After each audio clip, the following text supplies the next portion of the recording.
Well, that's weird. I can't get notifications to send out. This is the fourth time I've started the stream and it won't send out it just will not send out a notification that the stream has started. But it's okay because it's the middle of the night and most of my viewers watch in the day anyway. Hello everybody, my name is Sky. I am your friendly neighborhood autistic person full of random useless facts, and today we are getting back into Subnautica. Hello Munchkin Man, on time as usual.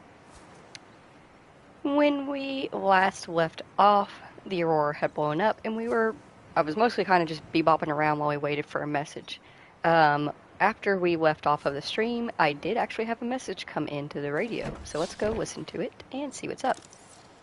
We got Nemo Jr. here, because we lost the first Nemo. I think it does kind of upset me that my notifications won't go off. That's kind of weird. Like, I even have my husband's phone here, and he didn't get one either. It's so odd. But yeah, occasionally, if like you hear while I'm talking, if you hear background noise, starvation. that's just my. Oh shoot! I don't have any. We should grab some peepers first before we do that. But if you hear random background noise, that's just me. I have my husband's phone set up here with Hulu running in the background, just to help my sanity's sake. Admittedly, Subnautica is a little bit easier to play in the daytime because you feel a little bit safer. It is currently nighttime. It is dark. I'm surrounded by windows. There's no lights outside, so it kind of really drives home the fear of like the deep darkness. So having on some background noise like Hulu is very helpful. And if you're curious, I'm rewatching King of the Hill. I'm actually almost finished with it. That's one of the fun things, or not so fun thing. It depends on how you look at it, I guess. One of the interesting things about being autistic is that we have what are called comfort items. This can either be a physical item like a blanket or a toy, or it could be an actual show or some music. And for me, I have many, many comfort shows and movies. King of the Hill is one of them. It's one of the first like a quote-unquote adulty shows that I ever watched. I would stay up late when Adult Swim came on and I was supposed to be in bed asleep, and I would turn on the TV and I would immediately mute it as fast as possible. And then I figured out how to turn on the closed captions so I could read the subtitles without having to listen to the sound.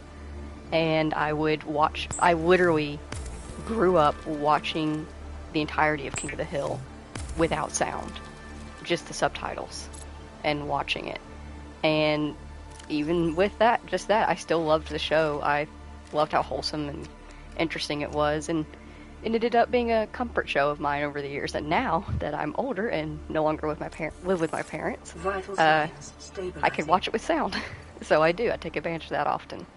Alright, now let's listen to the radio. This is Sunbeam. You know Aurora. We're from a little transgov on the far side of Andromeda, and we have a saying there. There's no bad without the good, no good without the bad. Sounds like you tasted a bunch of the former, but that only means you're overdue a whole lot of the latter. Might just be we're it. We're scanning for somewhere to park. We'll be in touch when we find it. Sunbeam out. Well, that's still not the message I want, but heck yeah, the Sunbeam is attempting to make their way to us at least. That's another thing about Subnautica. You're probably going to hear me ramble a lot more than I do with other games, because I ramble when I'm scared. And so, yeah, that's actually a really good sign of what we're going to be doing as we go through the game, because if you hear me rambling about useless stuff a lot, that's why. It's because we're in a scary area, or I am terrified of the current situation. Whereas if I'm quiet, it's because I trust the area that we are currently in and know that there's nothing to fear. I'm going to get rid of all these. Actually, I was thinking about that, and I think there's something here. Yes, start here. There's actually something that we were supposed to read when you first open your PDA, though to be fair, if they wanted us to read this, then it should have been like, here's your PDA, activated, and then like immediately opened up the data bank, you know? If you are reading this, then you have survived an emergency evacuation of a capital class ship equipped with Altera technology. Congratulations, the hard part is over. Your PDA has automatically rebooted in emergency mode. This operation system has one directive: to keep you alive on a hostile alien world. If that is not possible, it will alert salvage teams to the location of your remains. It monitors full monitoring of vital signs for timely survival advice, blueprints for fabricating a range of essential survival equipment tailored to your environment, onboard camera, microphone, and OCR technology for short-range situational analysis, and cross-compatibility with all Altera-compliant products. NB, your personal your personal and work files have been encrypted and may be retrieved at a later date by a licensed engineer. It also gave us a survival checklist, which is pretty much everything that we already did. Administer first aid, take inventory of materials and supplies, survey the environment, construct necessary survival equipment, check life pod for damage and repair, broadcast local distress signal, locate other survivors, find or construct more permanent habitat, which we are still working on, and maintain physical and psychological health until rescued, which we are also working on. Damage to the PDA hard drive has corrupted approximately 80% of stored survival blueprints, which is why we need to go around and scan more of them.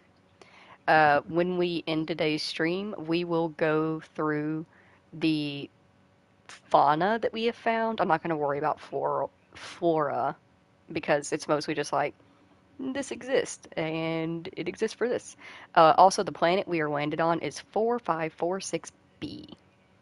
So welcome to 4546b. Alright, since that is not the message, still not the message that I wanted,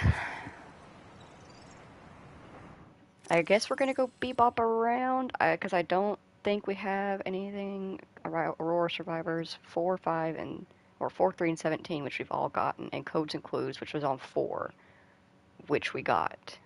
Yeah. And we don't have any new ones. Shoot. I guess we just keep heading over to, I believe it's called the... What was that suspicious noise I just heard y'all make? I think it just knocked something over in the game room.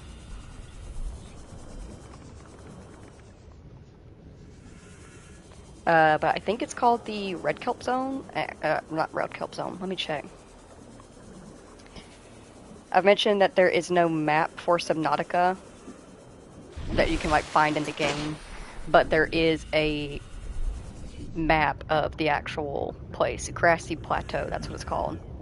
There's a map that you can find online that kind of has the layout of everything, though even that's not very helpful because what good is a map when you don't have your own in the game? You're still kind of just like, I think I'm in the right area. This sounds like what they're describing on this map, so I think this is correct. That's pretty much what you're going to be doing.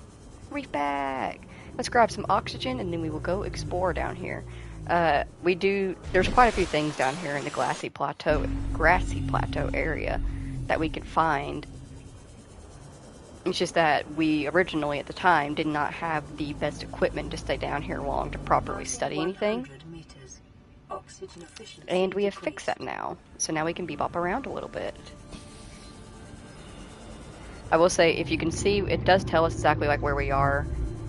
And so like we're just passing the 100 meter level, so as long as we kind of hover above it while we're checking stuff out, we'll be fine and we can hold our oxygen longer, and then when we see something we might want to scan, we just zip down to it.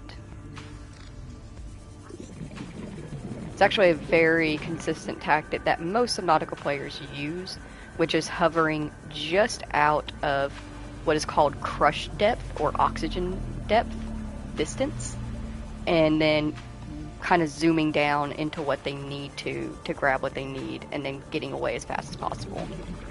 It's a pretty surefire tactic. It does work. I don't think we need anything down there right now. Though we probably could explore it at least a little bit at this point because of how much we've gotten done in life pods that way.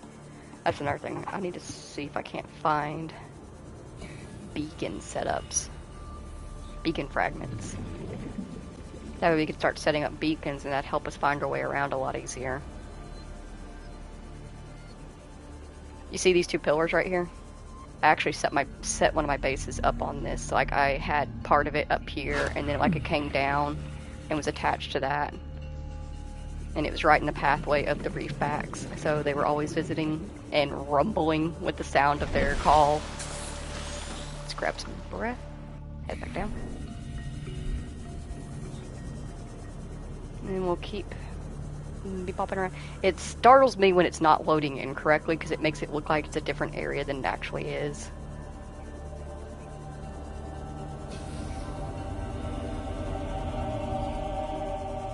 But that's just how it be sometimes. Honestly, it's part of what makes Subnautica kind of creepy. Fun fact, this was never intended, they did not ever intend Subnautica to be a scary game. It's not an ocean-based horror game. It was just supposed to, it is what it is. It's just like a nice little fun thing that you do on another planet. Well, you crash landed here, you gotta get off, and like there's some cool monsters and creatures here.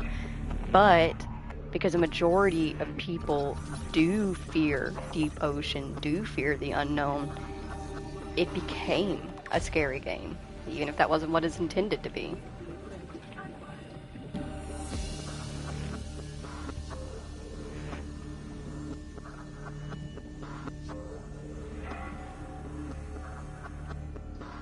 It's about to get dark, but we did get a flashlight this time.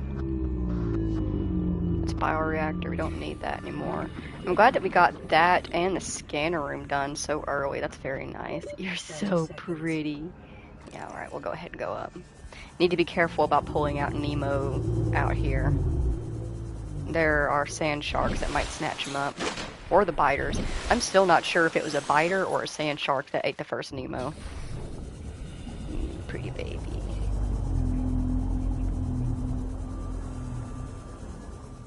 As many terrifying creatures as there are in this game, there are some beautiful ones as well.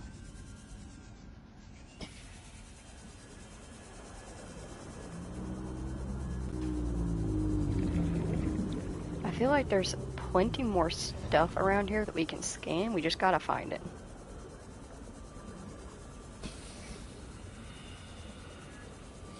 Maybe it might be. I noticed that there is looks like a little bit of cave outcropping style right there. Yep.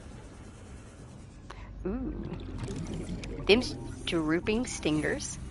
They are ouchy. They will stab you. They're not very bad though, like you got another creature egg. They're not like, they couldn't kill you unless if they were like blocking the entrance to, don't come near, no, you leave my hoverfish alone, I didn't mean to pull them out. If they're blocking your cave and you have to like go through it because like you're running low on oxygen and they stop you, they could stop you enough that you can't make it to the surface in time. That's about it. We have a partial fragment for something called a propulsion gun. Once we get that, those drooper stinger thingies really aren't that big of a deal. You just take the propulsion gun and just shoot them. It's really funny.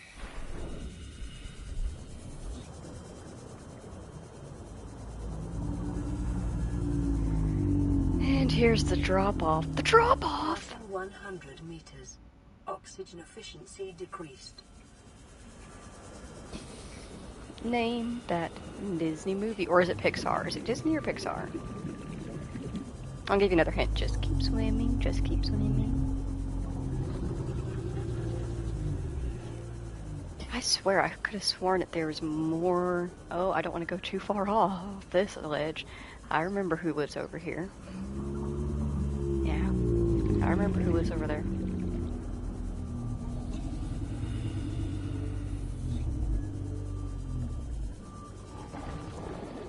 Hi, chicken. Is Munchkin Man bothering you, sweetheart? I'm sorry, honey. I don't know what has been up with him tonight? He has genuinely just had an absolute attitude all night and has been going after all of the girls. And there's no reason for it. And like my husband, bless his heart, he tries to give him the benefit of the doubt, and he's like, "Oh, he's just a kid, you know." I'm like, "Yeah, he is just a kid."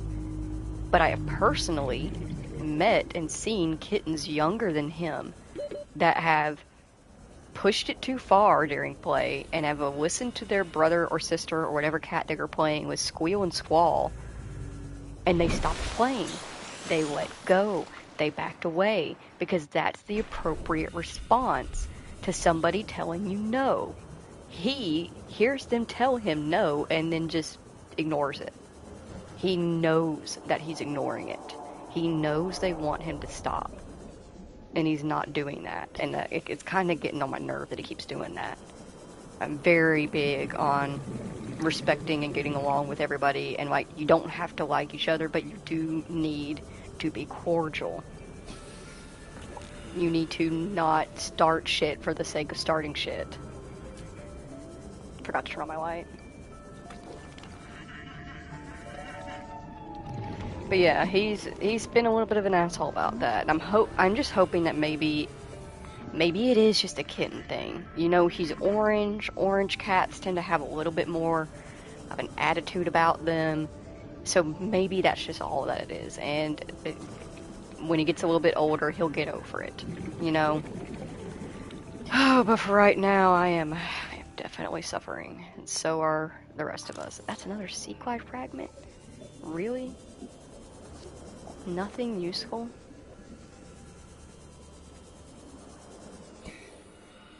There's so many hoverfish over here. It's a good place to keep in mind if something were to happen to Nemo 2.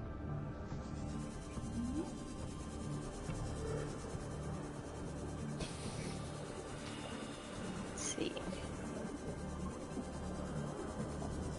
I could have sworn that there's more stuff to scan out here. Am I just not in the right area? Probably not, let's be honest.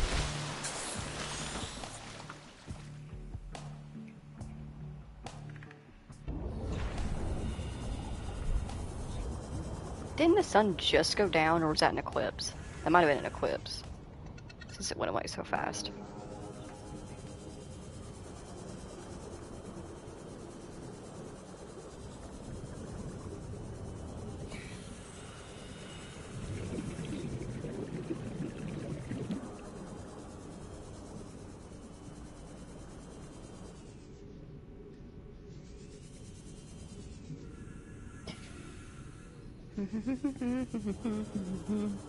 I am not afraid.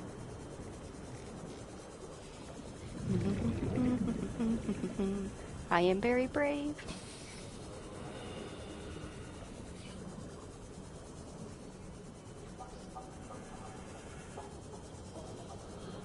I'm actually really not that brave when it comes to drop-offs like that. That is something, I'm actually in real life not that scared of the ocean. I'm pretty chill with it. But drop-offs do genuinely terrify me. Just because my brain does not like the fact that the land can just disappear like that. It sees it acknowledges that that's what's happening, but it does not want to accept it. So it's a little bit scary, even in a game.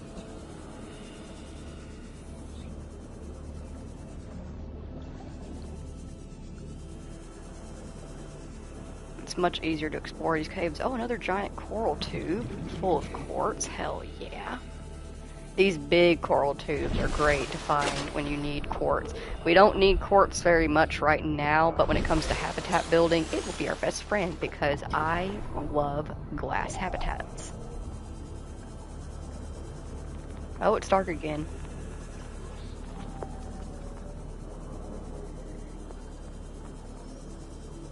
Is the sun going down again, or is this eclipse? This is an eclipse. Stop bobbing.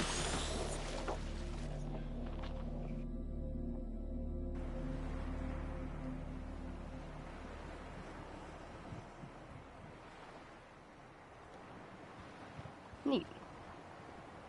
Is everybody ready for the eclipse that we have coming up? I can't remember the dates for it, unfortunately, but Google next solar eclipse. We are supposed to have one coming up soon.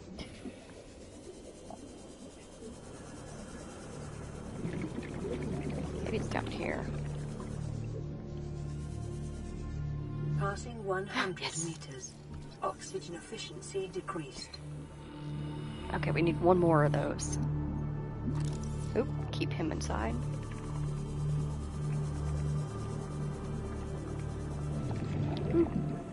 Sandstone. Gold. I scoff at gold as though that's not super valuable in the game. It is.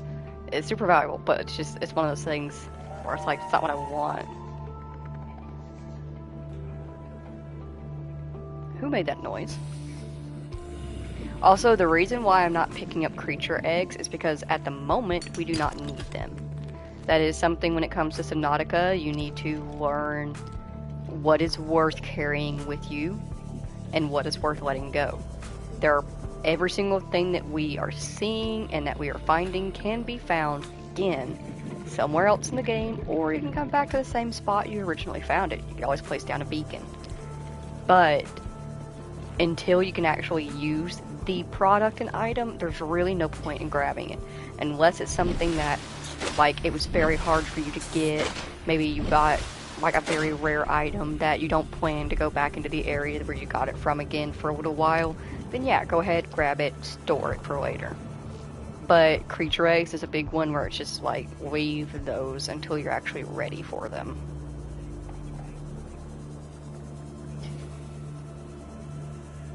Oh, we're back down here in the reefs. With the jelly rays. Hi, jelly rays. Jelly ray babies. Oh, this one's infected. Oh, bless his heart. Actually, I'm going to put this away so that way I don't waste his battery even more. I wonder which one this way is. I can kind of remember which eggs are which based on memory, but it's still kind of a surprise. Don't remember all of them.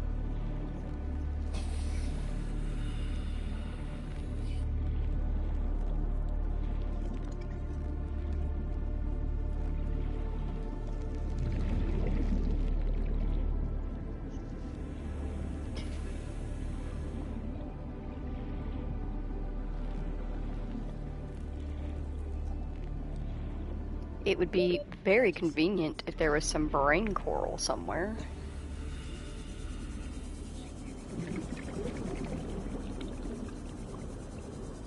Try to keep an eye out when I go back down. Brain coral has those little bubbles that can give you some oxygen.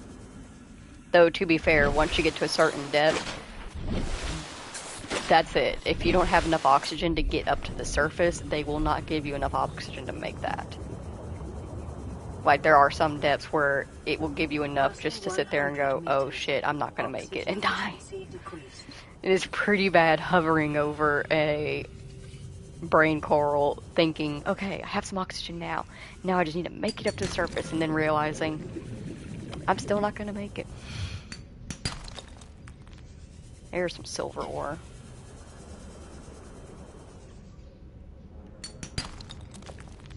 Hell yeah.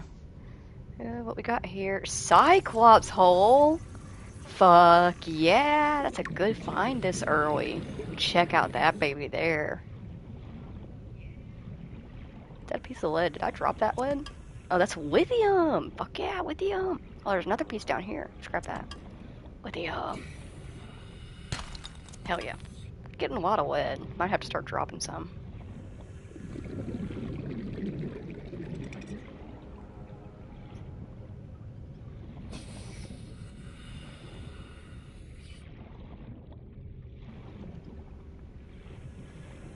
I love my jelly rays.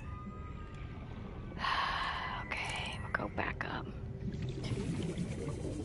I am damn ready to have my sea moth. That's what I'm really looking for at this point, is I'm trying to find the rest of the mobile vehicle bay. Because we have the sea moth. So now we just need to find the mobile vehicle bay so we can build it. Oh dang, we got pretty far. Look at that, we're very far from the Aurora. starting to go away.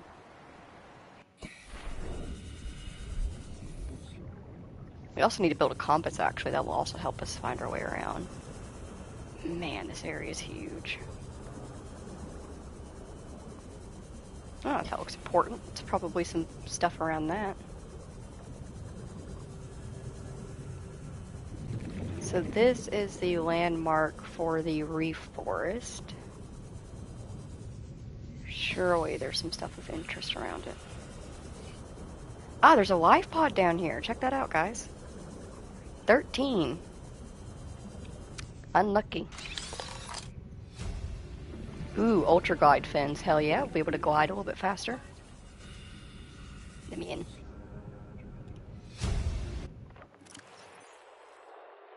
Live pod launch sequence initiated. Entering planetary atmosphere. My creators, the cherishers and sustainers of worlds, give me this day my daily pleasures as I give to those who seek pleasures from me. External temperature approaching critical levels. Show me the path. In life, truth, and love for mine is the power. I am the one. On and off and on again. Impact imminent. Life is a game which the universe plays with itself. I am done playing as this bundle of flesh. Return me.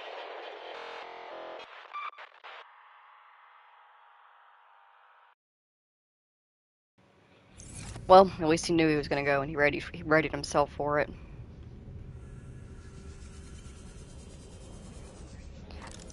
Ooh, another Cyclops piece! Hell yeah, this place is fucking great. Another piece of lithium.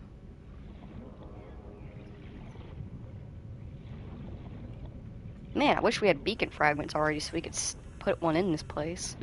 30 seconds. Okay, I get it. Uh-oh, we are out of battery. I don't think we have another one. Oh, we do. Quick, put it in. It's from the flashlight. Oxygen. But it's okay.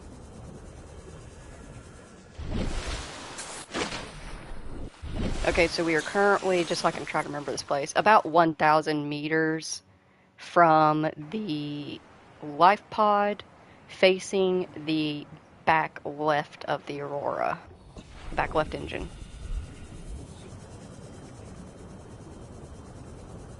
And there's some reef backs. Reef back, baby. Passing 100 meters. Oxygen efficiency decreased. Looks like there's an infected bone shark over there. Gonna want to stay away from him. He might be extra aggressive.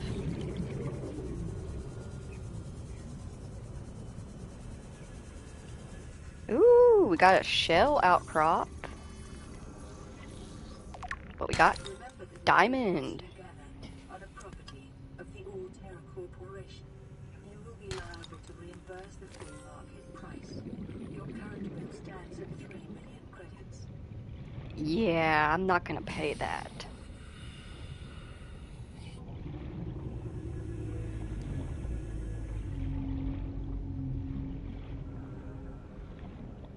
It is your primary directive to swim closer to that beautiful creature.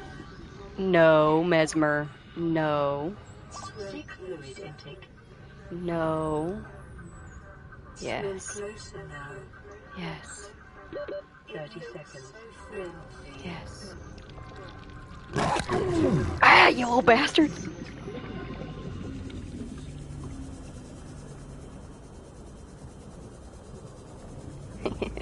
So those are mesmers. They are predatory, and as you can see, it mesmerizes its prey by doing whatever the hell that is. It uses voices that are familiar to it, so I assume based on the prey that it's hunting, it will change. So like maybe for reefbacks, it uses the sounds of reefback babies or something. Authorizing.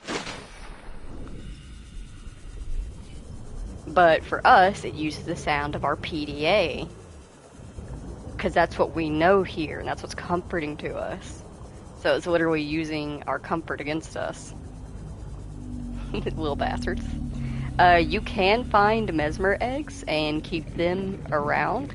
They won't mess with you. They won't do that to you when you hatch them yourself, of course. But yeah, be prepared for those things. They big old reef back, but be prepared yourself for those things. They do exist out here, and they're kind of little assholes. They like to catch you at inconvenient times.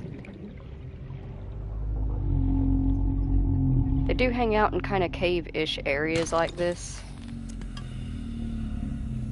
This is where you'll be most likely to see them. That's probably why that one came after us the way it did. It probably saw us in the cave and followed us out. You are currently inside a long calcified root system. Evidence suggests it was eaten away by other life forms over many centuries to form these natural caves. Seek fluid intake. Let's grab some oxygen first. Oop. Did we not just drink water like a few moments ago? I swore we did. Vital signs stabilizing. Let's see if we can grab more oxygen. Go.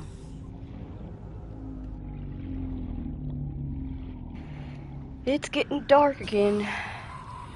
Gonna be time to head back.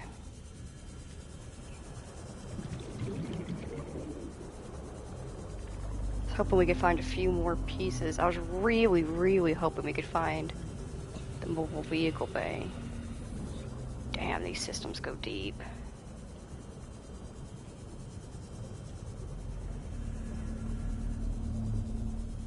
This reforest is much larger than I remembered it being.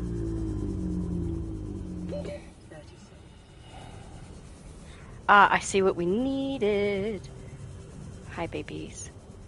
Over there in the distance, I saw the flash of an Altera ship, or Altera ship piece. Oxygen. But for now, it's getting dark. We are running out of batteries and food materials and stuff like that, so we do need to head back to the thing. Just a friendly reminder to myself, we are approximately 1,000 meters from the life pod on the back left side of the engine. Duly noted. Alright, let's start heading back.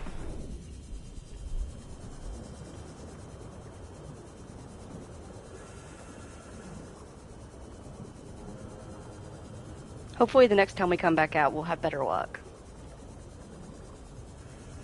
I'm going to stop rambling now so we can just kind of concentrate on making it back home safely and picking up bladderfish and something to nibble on. Make ourselves some food and stuff. Oh, and acid and copper ore. Acid mushroom specifically. Not like dropping acid.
30 seconds.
Passing 100 meters. Oxygen efficiency decreased.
30 seconds.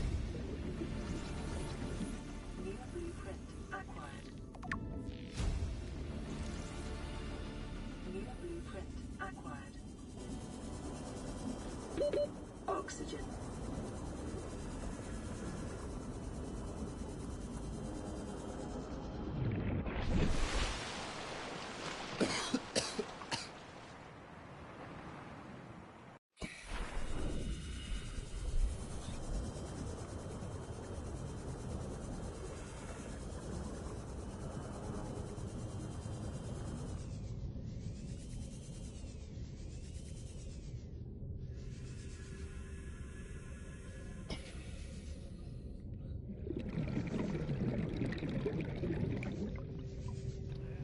Doesn't look like we can explore this without the laser cutter. Maybe there's another entrance somewhere.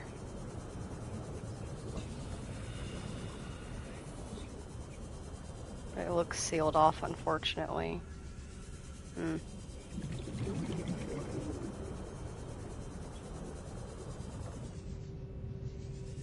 Passing 100 meters.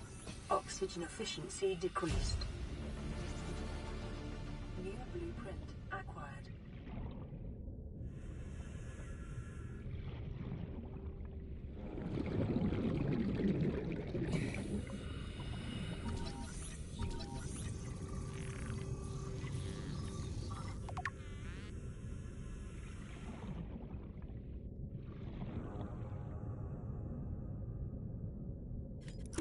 Thirty seconds.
New blueprint acquired.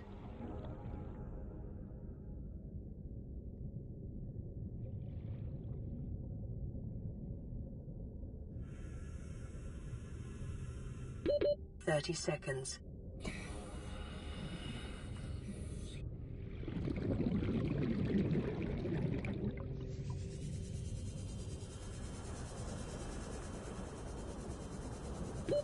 Oxygen.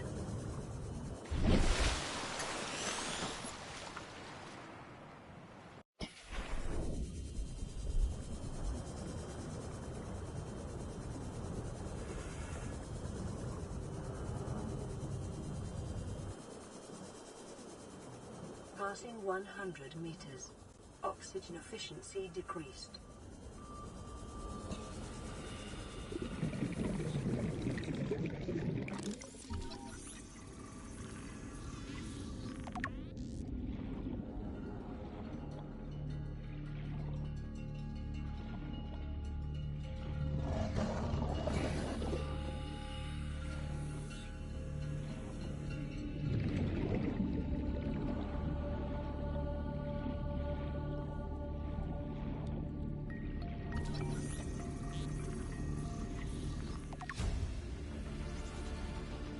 New blueprint acquired.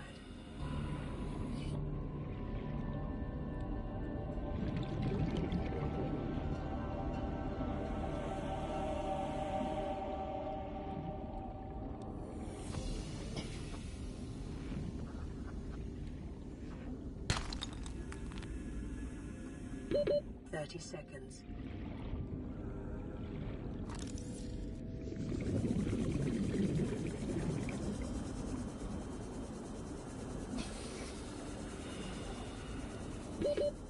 oxygen.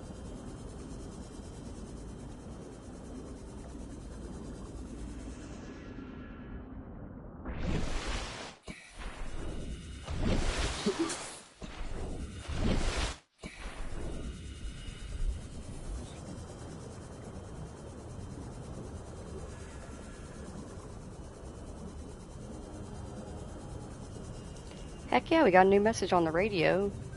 I'm gonna just do a little bit more exploring, see if maybe we can't find a couple more Cyclops pieces. Or just anything else of importance, honestly. Fuck yes.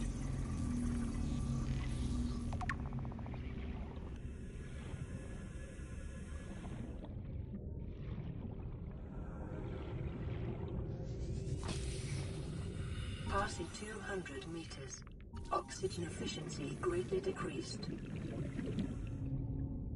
Guys, it's a time capsule! Time capsules are released from other players when they finish their games. So let's read what we got here. TC 1757 12 13 51. Scary ocean.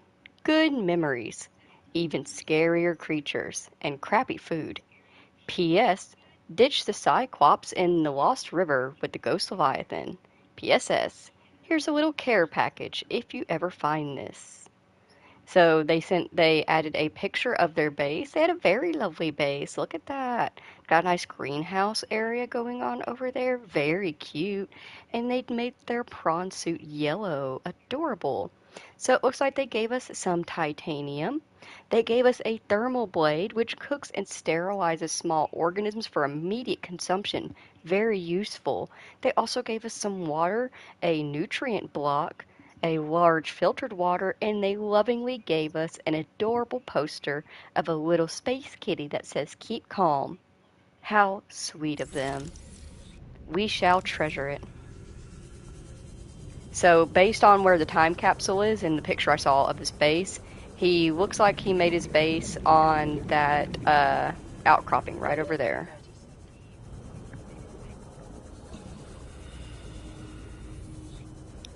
Without spoiling how we get off the planet, where you decide to leave the planet is where the time capsule will land. So usually it lands near people's old bases. For the Jelly Ray base that I made, because of where it was located, I actually had to build my weaving thing, the final in-game stuff, way above the water, directly above where it was, so that way the time capsule could actually be found.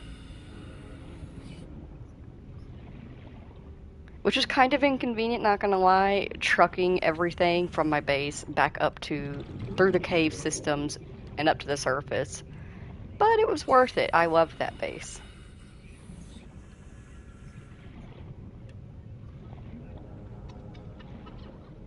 Alright, so I think we got all the Cyclops pieces, because there were whole pieces and bridge pieces out here.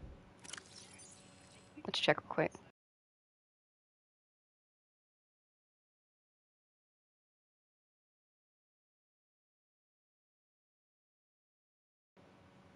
Okay, yeah, because we got all the hull and all the bridge, but there's still some pieces of it that are missing. And I'm not certain if those pieces are out here. The Cyclops is particularly scattered. That's a bridge fragment. We don't need that. 30 seconds. Oh, I get it. Oxygen. Alright. We'll start heading back, but I'm still gonna do some exploring, because I still want to find a mobile vehicle bay fragment. I'm tired of using just the Sea Glide. It's fine, we'll make it. I believe in us. That's one big reason why I definitely don't want to risk dying, is because I don't want to lose the stuff that we just got gifted from the time capsule.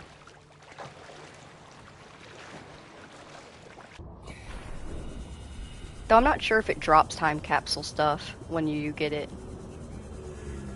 I would hope that the game wouldn't do that.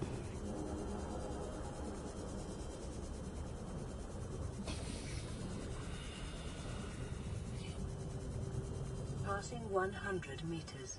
Oxygen efficiency decreased.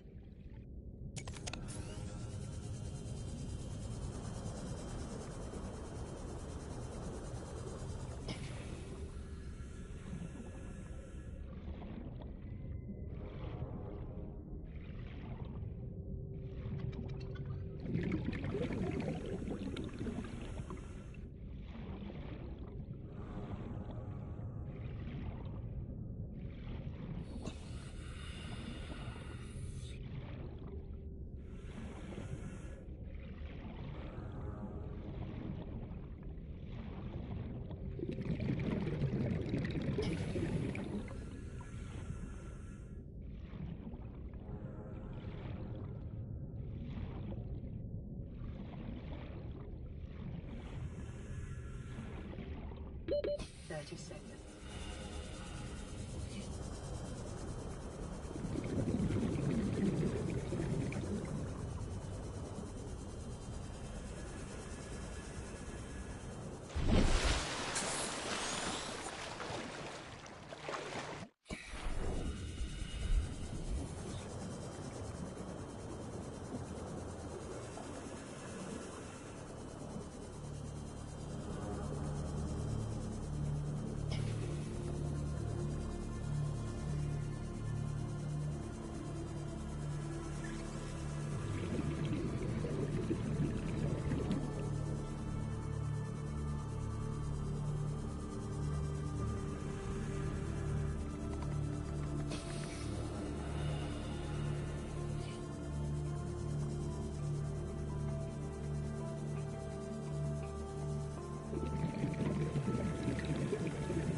Whew, we're home.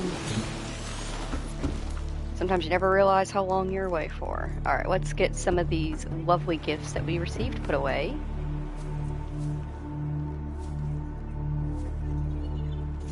Where did my container go? There it is.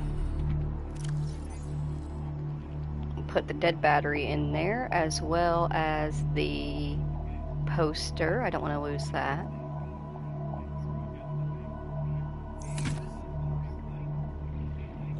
Thank you, whoever made that time capsule.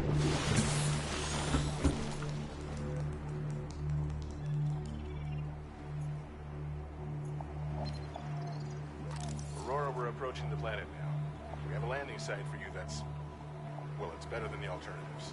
We've sent you the coordinates. It'll take us a couple of days to align our orbit. Should be able to establish direct contact with you during that time. Then we're coming in to get you. Cross your fingers for the weather holds. Don't leave us waiting.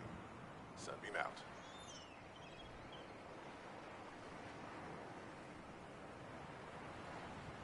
Alrighty, so we have a little timer. It says the Sunbeam will arrive in about 40 minutes. It is about 1,000 meters away, and that only takes us about 8 minutes to get there. And I am aware of where we are going and like what's on there and stuff like that, so it won't take us very long to actually explore the entirety of where we're going.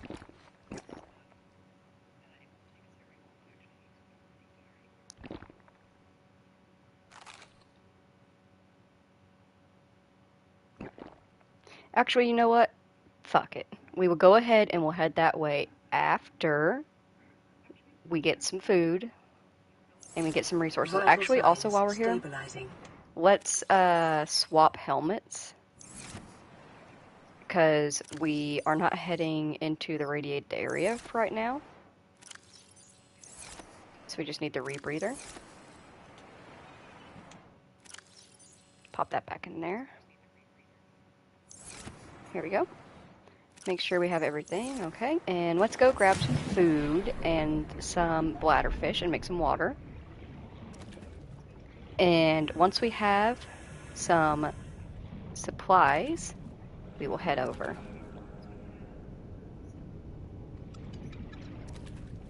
We're getting off the island. Woo!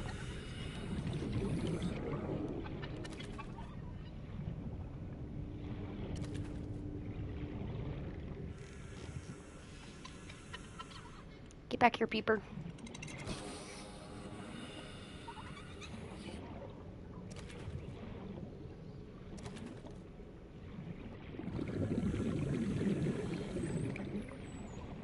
I haven't been reading the things, but there are like they do tell you whenever you cook certain fish like what they're about.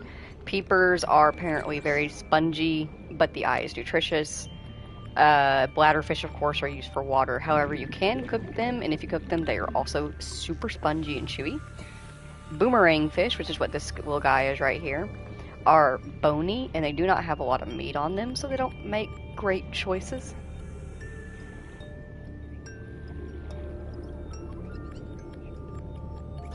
Oh, there's a whole fish. Hell yeah, whole fish are said to be delicious.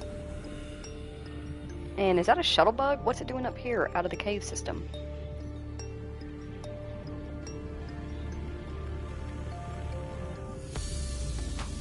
Let's get these prepped.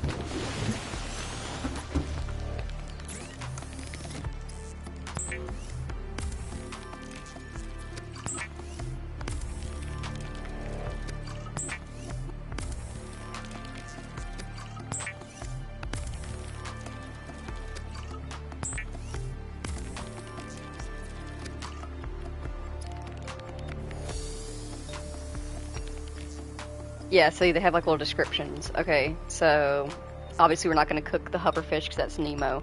But hoverfish, firm, low-fat reptilian flesh. Garyfish is floral flavor, but very little of it.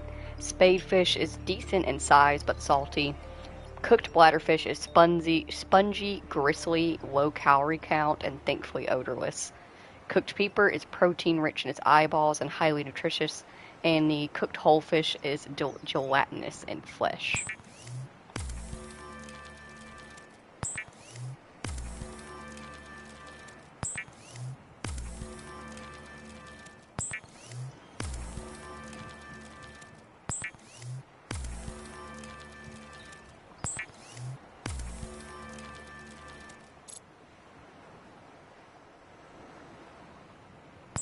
But yeah, that counter up there in the corner about the sunbeam, I swear there used to be a counter for the Aurora for when it blew up. I swear I remember there being one for the Aurora. Oh, we can make a propulsion cannon already. I don't need it right now. I don't need it right now. Oh, they added in the Pathfinder tool. That's so cool. Pathfinder's from Below Zero. That's actually really useful. It's super useful for caves. Still don't know the ingredients to the laser cutter, which is unfortunate. We don't need the propulsion cannon.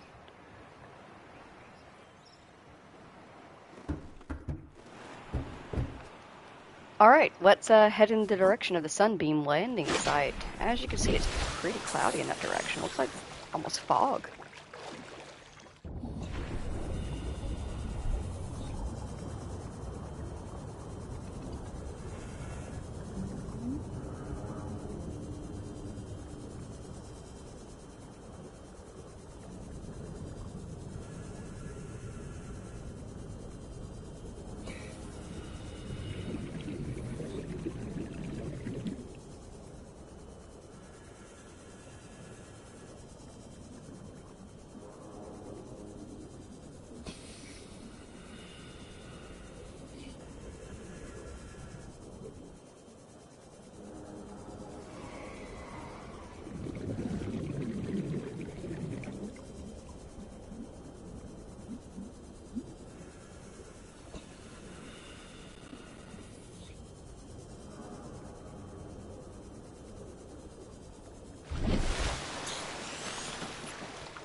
And of course we got another message. Let's go back and get it. And before you say, why are you going back and get it? Because as you can see, it literally it took us less than 8 minutes actually. It only took us about 2.5 to get back here. So it's not that big of a deal. We have time. That's one of the things that a lot of Subnautica first-time players do when it comes to the timer for the sunbeam, is that they're like, oh, it's 30 minutes. So they rush right over there, and they're hanging out for that whole 30 minutes while there's messages coming in on their radio, or there's stuff going on outside of that area, and they're just like, I'm going to ignore it for the sunbeam. You don't have to. It's okay. As long as you stay within a few minute distance of it, you can get there in time. It's no big deal.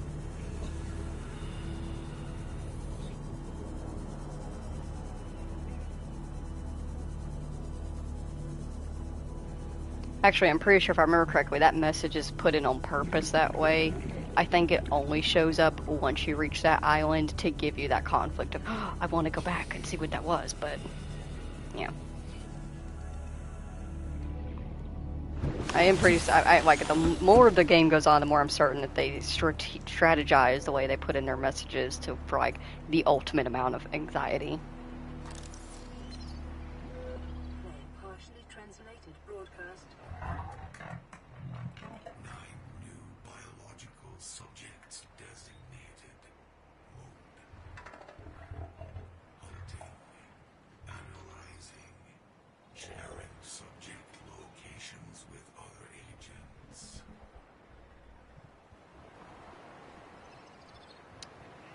We're in danger! Haha!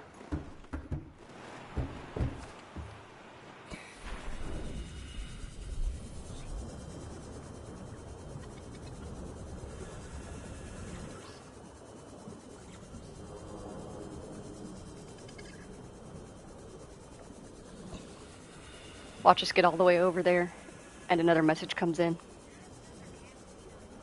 I bet you 1 penny.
structure is composed of a metal alloy with unprecedented integrity.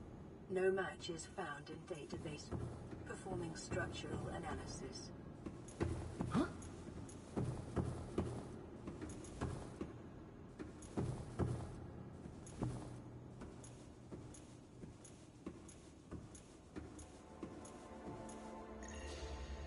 Unknown language. Attempting translation.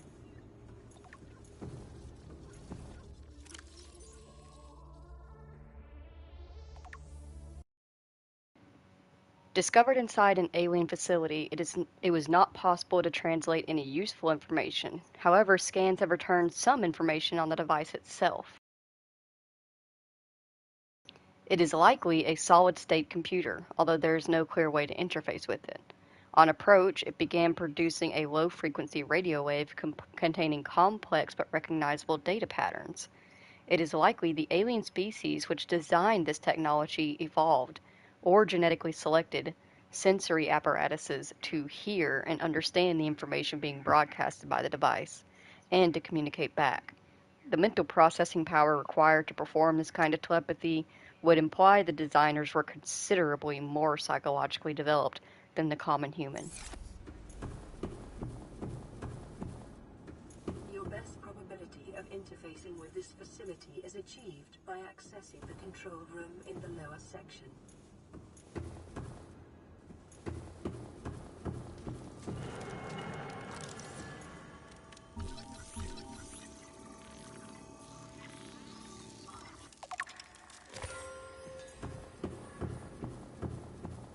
Analysis of the patterns on the walls cannot ascertain whether their purpose is aesthetic or functional. Further data required.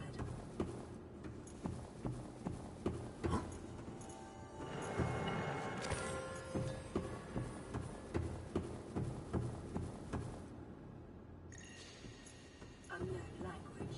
Attempting translation.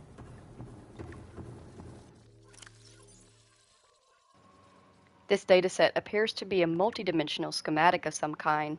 By mapping the pattern to the three-dimensional space, it is possible to gather a basic understanding of this facility's internal workings. The facility's unknown construction material is identified as an ultra-hard, non-reactive metal amalgam, synthesized from off-world materials. There is no indication that it can be damaged or destroyed by available means. The schematic indicates the facility was to be powered by a separate, self-sustaining power plant located elsewhere on the planet. The location is not listed, but there is evidence the designers intended to harness the planet's natural thermal energy. The facility consists of the upper engineering section, where this schematic was found, and the control room, which is accessed via a security-sealed elevator shaft or a separate underwater moon pool. The control room in the lower section houses the only known way to interface the facility. However, the schematic does not detail the operation procedure or installed security measures.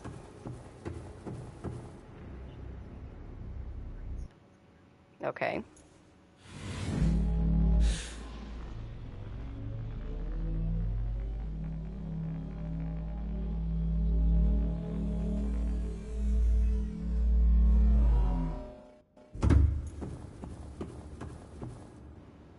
Well, we found the moon pool.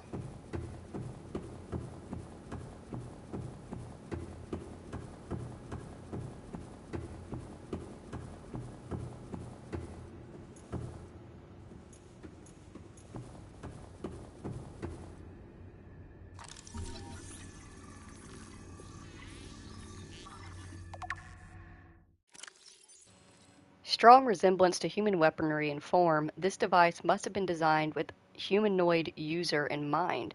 Whether the aliens that built the structure were themselves humanoid or otherwise employed the use of humanoids is unclear. What is clear is that they considered defending this facility a necessary precaution. There is no obvious way to remove this rifle from the case.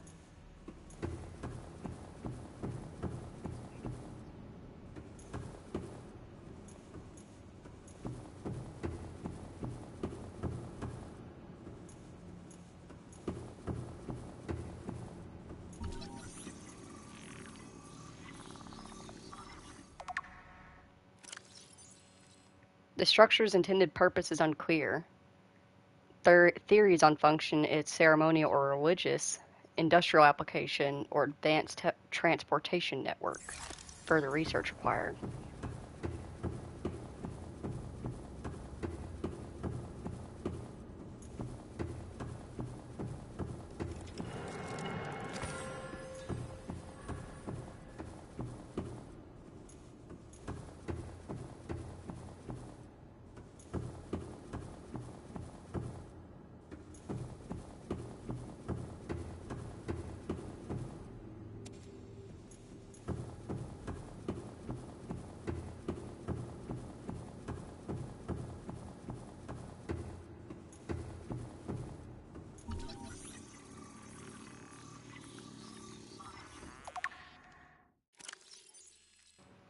Scans indicate this device contains enough potential energy to destroy the entire planet, along with most of the solar system. Fortunately, it has malfunctioned. That thing, that little thing, can destroy the planet and most of the solar system. That's only mildly terrifying. Oh, we found another force field. Scans indicate the facility's control room lies beyond this doorway.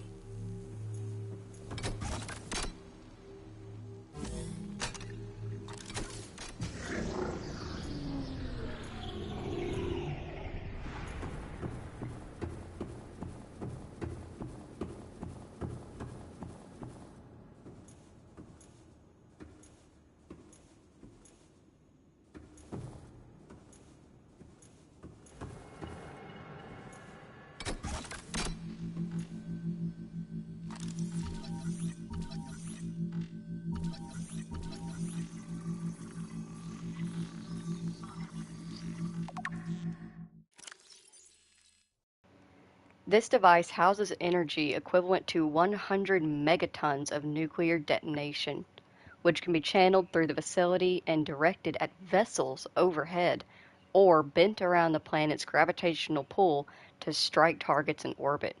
Power is routed via the attached terminal, allowing for the device to be deactivated if necessary. It is currently operating without parameters, suggesting it will target any ship within range. Okay. 100 megatons of nuclear detonation? I guess we'll touch it.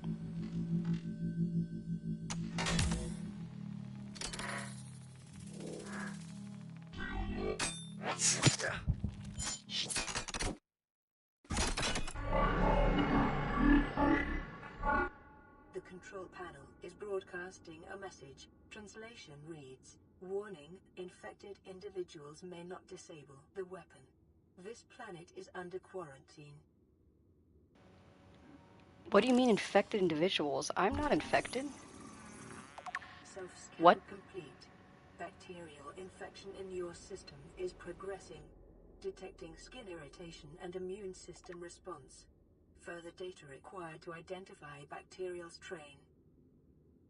Translating background broadcast. Downloading summary to databank.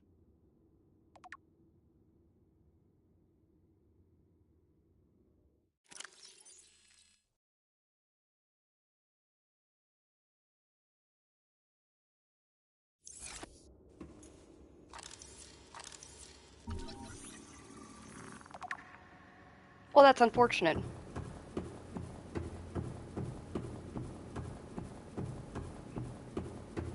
So, if this whole thing is a weapon, and the sunbeam is supposed to be arriving right outside.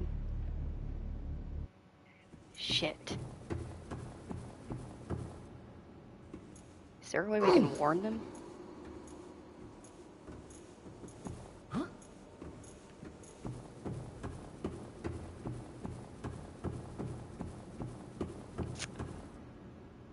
I'm not stupid enough to do that. I don't know what's outside on the other side of that moon pool. Hell no.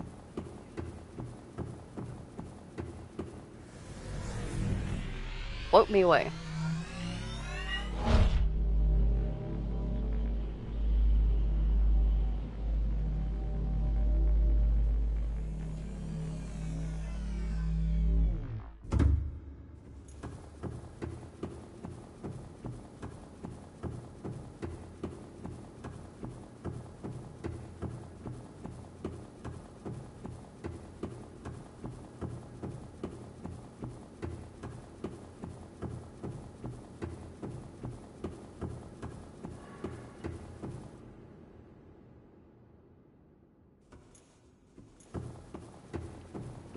made that noise? Was that you? Did you make that noise? I didn't make that noise.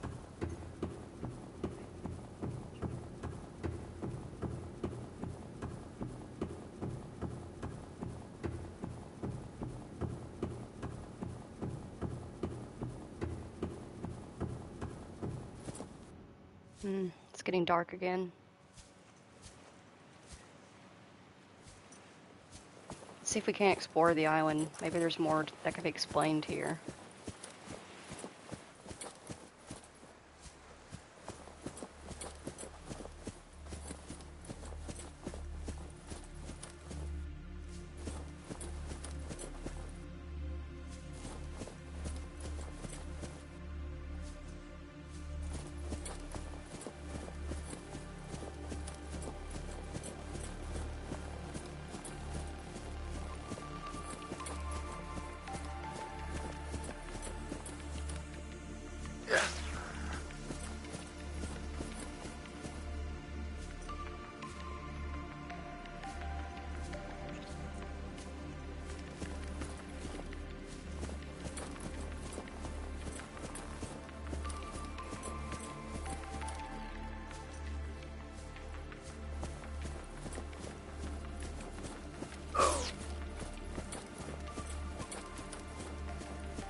Okay.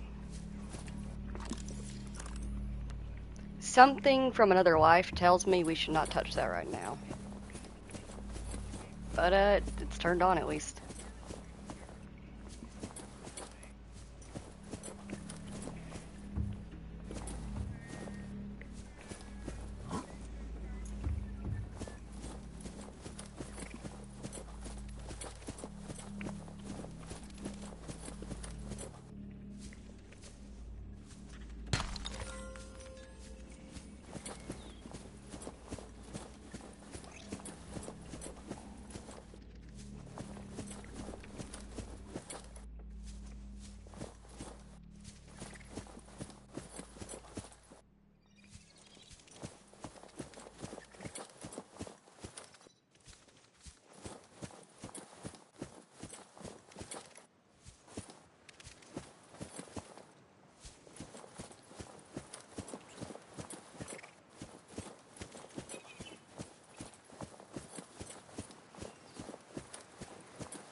Doesn't look like there's much else out here. I will say, I think we're gonna... We have plenty of time to run back over to the life pod, drop off the new stuff we have, so that way if something happens and we die, we don't lose it. Let me scan you, you silly little sky ray. They are such doofuses. They can fly, but just barely. Ah, you bastards.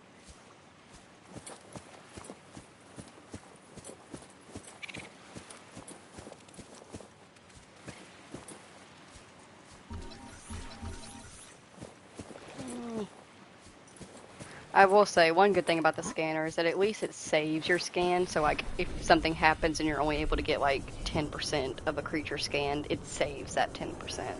So the next time you get a chance to scan it, it will start at that 10%. Oh, we got here. It's what we need. It's a Cyclops engine fragment. Ooh, very nice. We might have to look around the rest of the island when we get back for the rest of it. Hell yeah. Slowly but surely getting closer to the point that we can build the Cyclops. Of course, we can't build it until we can build the motherfucking mobile vehicle bay, which I still have not found the pieces for. But when we get them, we'll be set. Just gotta find them first.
want to get one more piece of copper and craft a spare battery, just in case. It won't take long.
Yes! Yes! Mobile vehicle bay! Alright, real quick, let's run back and see if, what the ingredients are so we can collect them as we go. Yes, finally! Guys, with the mobile vehicle bay, we can build the sea moth, and when we get the rest of the Cyclops fragments, we can build that! Hell yes! Slowly but surely. Surviving.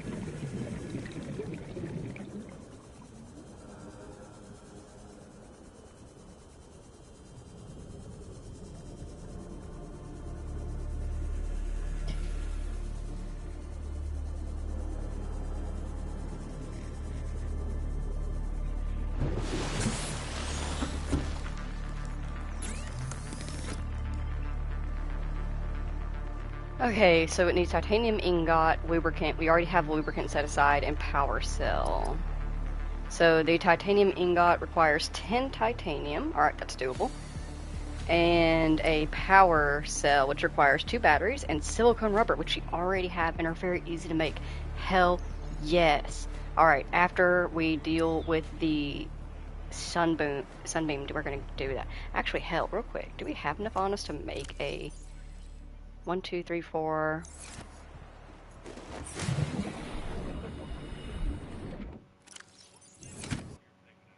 Oops.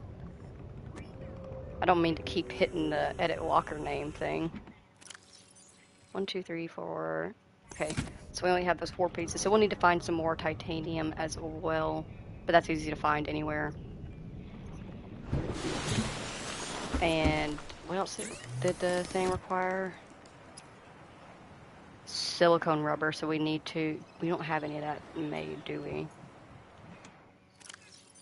Oh, we do. We actually have 2 silicone rubbers and lubricant. Hell yeah. Does it need to be full batteries? There's the question. Do you need to use full batteries in order to make the power cell? Hang on. I just want to test that. Have only empty batteries. Does it count it? Okay, so it counts empty batteries. Fuck yeah, so we can use the empty batteries we have instead of fresh ones. That's super awesome. Hell yeah. So when we get back, we can build the mobile vehicle bay fragment. Fuck yeah. Okay, now we're heading back to the Sunbeam. No distractions, just straight there.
hear you out there, roaring in the distance. You stay over there, and I'll stay over here.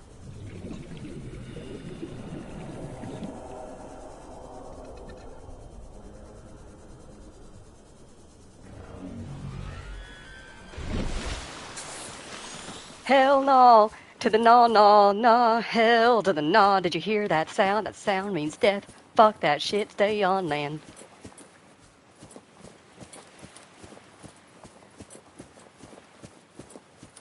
Whoo, I didn't know it got that close. That sound, that whoa, that sound means death. If you hear that close to you, whoo, don't even try looking for it.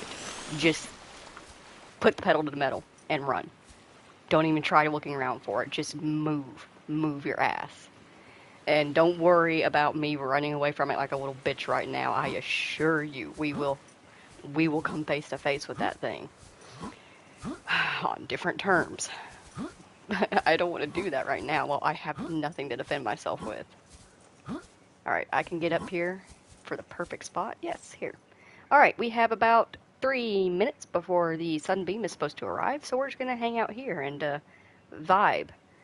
Take this time if you want to get up, do some stretches, grab a snack, grab a drink, stay hydrated or dehydrated. In the meantime, we're going to chill here in the ambiance of this.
Hurry up, Sunbeam. I would like you to get here while there's still daylight.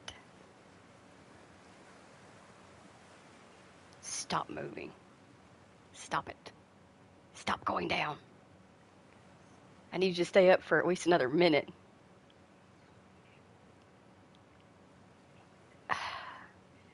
What is it with this playthrough where all of, like, the cool cutscene, not really cutscenes, but cool scenes and stuff like that are happening in the freaking dark?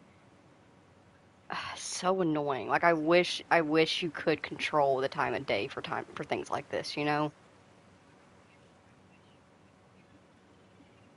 But it was just bad luck. There are some times where every single time we have major scenes happen, they're going to happen during the day, and then there's times like this where the sun sets right before it happens, and so we're plunged into darkness and can barely see anything. Yay! It's really pretty, though.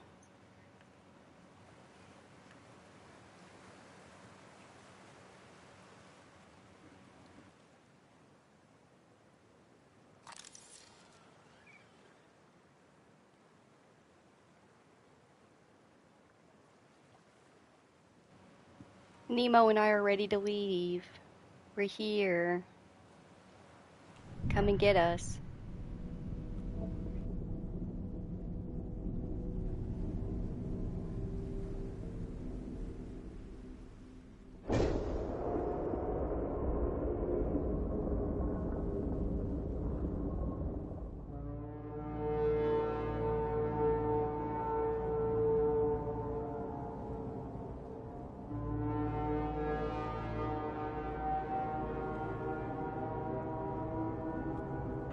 Survivor, we see you. Man, I don't know how you held out down there. We broke an atmosphere, and we're descending towards the landing site. Is that a building down there? What do you mean you can't identify it?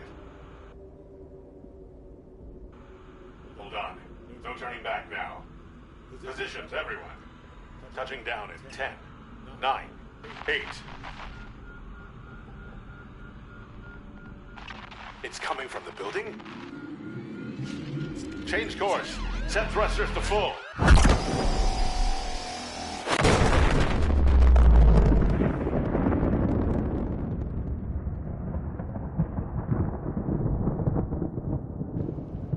Well, shit.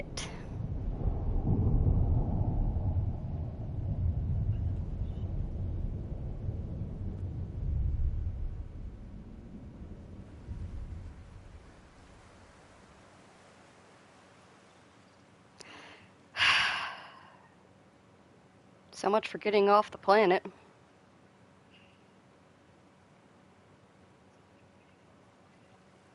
Well, at least we'll have some pieces of the structure that we can explore.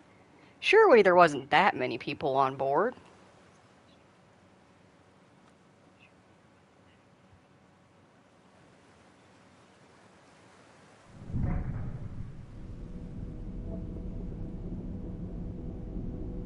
You proud of yourself? Freaking alien weapon.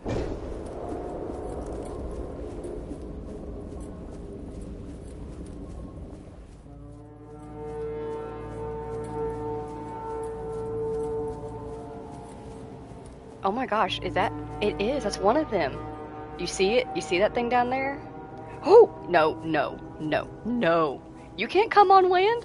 You can't come on land! What are you doing? No! No. No. Why did it just start moving like it was about to come up on land? No.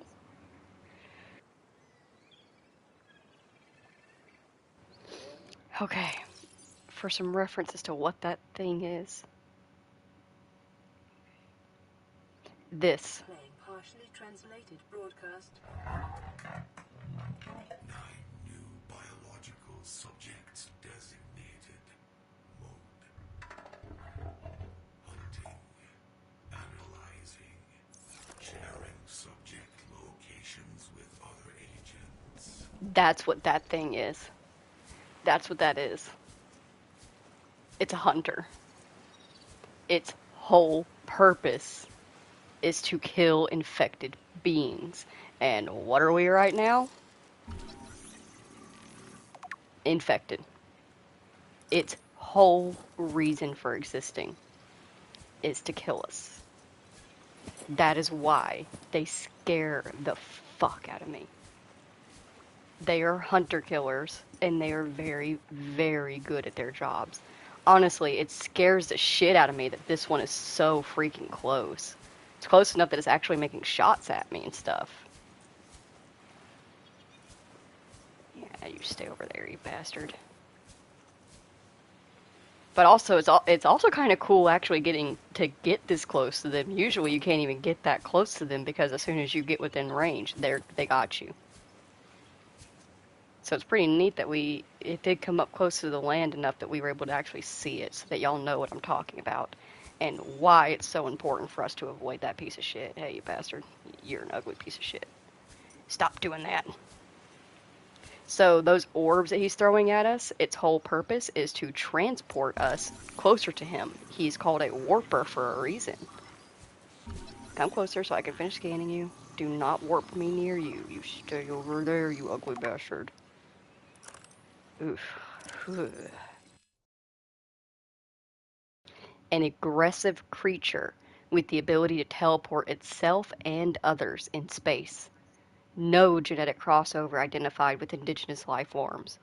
Demonstrates no recognized defensive behavior. Its head mechanisms are located in the head region that provide its warping capability and uses it to stalk its targets. In its torso, it appears to hunt other life forms, but holds no digestive organs. Internal structure is considerably more complex than other known organisms, unable to distinguish whether organic or artificial in nature. Because it's literally just built to kill. It's a hunter-killer. That's all he is. Mindless, made to kill. Hey, stop doing that. Can you hear my voice shaking? Like they really, even when I know it can't hurt me from where I'm standing, it's still they scare me pretty badly. But unfortunately, we could not be rescued by the sunbeam, so I guess we're heading back to our life pod to keep exploring. Don't do it, you freaking crab crawlers. Let's try to be careful as we get back into the water, seeing as the warpers are, for whatever reason, hanging out a little bit closer to shore than they normally do. Just being honest, that's actually why I did not want to go out the moon pool whenever we discovered it. Because normally that warper that we just saw on land is hanging out right outside that moon pool. With the intention that a player that does not know any better is going to be like, oh, I could just leave out the moon pool now instead of going all the way back to the facility, which is annoying and a time sink. They want you to do that. So you run right into them. Don't fall for their little games. Be smarter. Take the elevator. Oh, an infected hoverfish. Oh, the poor baby. Oh, poor little thing. I'll take you home. I'll keep an eye out for some enzyme peepers, and if I see one, I'll release you near it.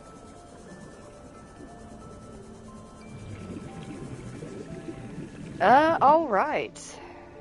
Mobile vehicle bay fragment, we don't need that anymore. Oh, we can scan it for the titanium. So let's start collecting stuff for the mobile vehicle bay fragment, so that way we can build the sea moth. And with the sea moth, ooh, exploration opens up massively.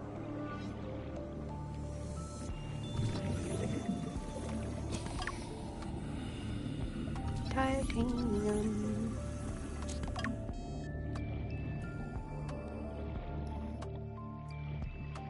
I guess this is where the stalkers have been dropping their collection. It's so cute that they do that.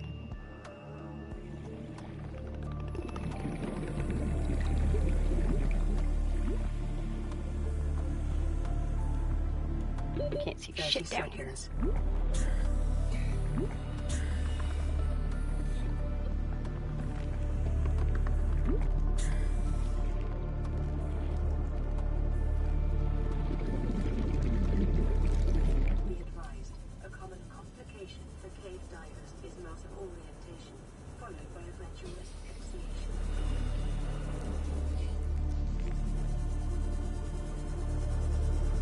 I feel like that was her warning.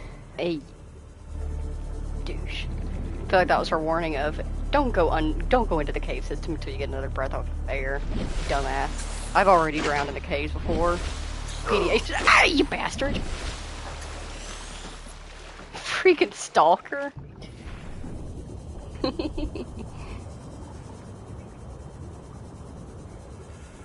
Like I said, some creatures, they're more of just annoyances than anything. Stalkers are one of them. He's just an annoyance. You can see he didn't even do that much damage to my health.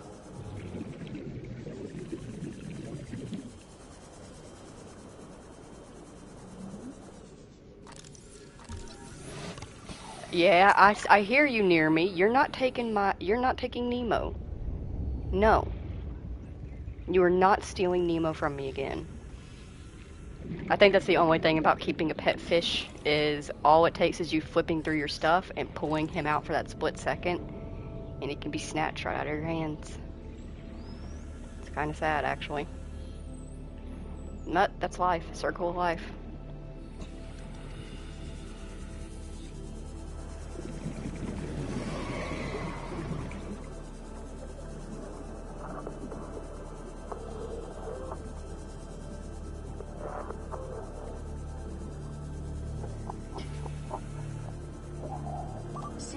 Intake.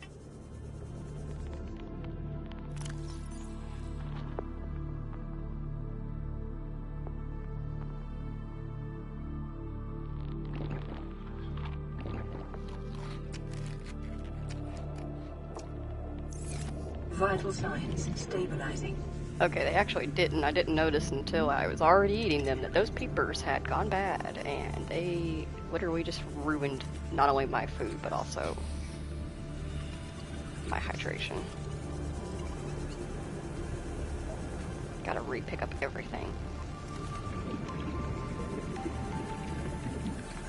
I need to do my best to remember eat, then drink, because some of the fish that you eat actually cause you to lose hydration because they're salty. Here, come here, come here.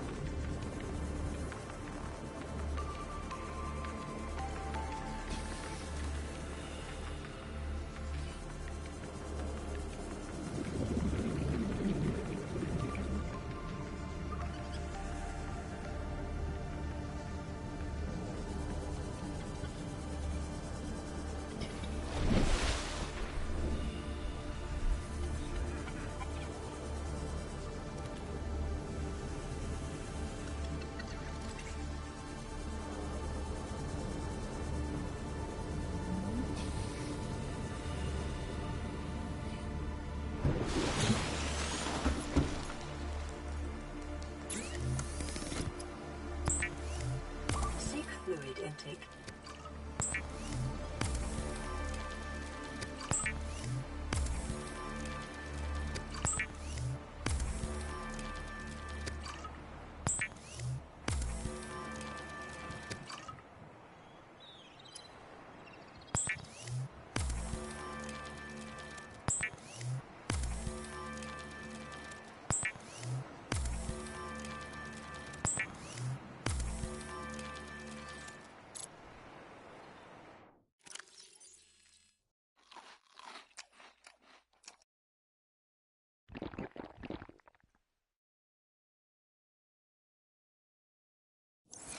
Vital signs stabilizing.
Hell yeah. So obviously we still are working on the Cyclops, but for the sea moth we need a titanium ingot, so we need 10 more titanium. Power cell, 2 pieces of glass, so we need quartz, lubricant, and lead, which you already have. So we need to make 2 more power cells. Or actually, do we have 2 dead ones? I think we might have 2 dead ones. Let me check. Am I saying power cells or am I saying batteries? If I'm saying batteries, then I mean batteries. 2 dead batteries. Hell yeah. Grab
Don't you just love how whenever I need copper ore, I can never find it in the outcrops, but when I'm actually looking for titanium, I can it's like, here's all the copper ore you were looking for a while ago. Thanks, Subnautica. I swear, sometimes it's set up on purpose like that. It happens too often for it to just be random, you know?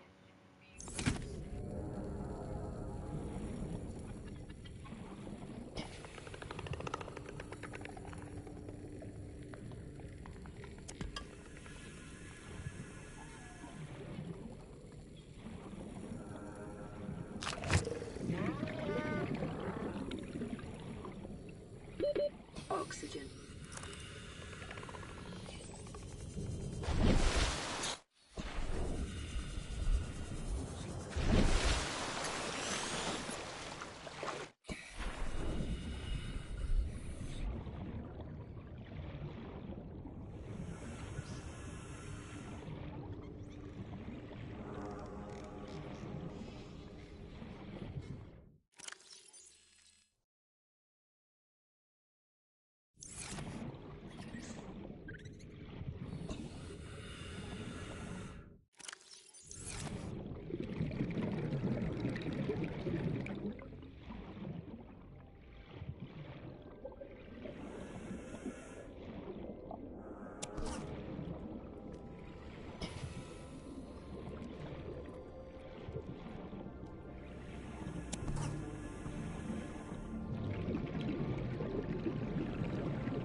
We have achieved. Safe mode of transport, but remember that swimming is good for your glutes and endorphin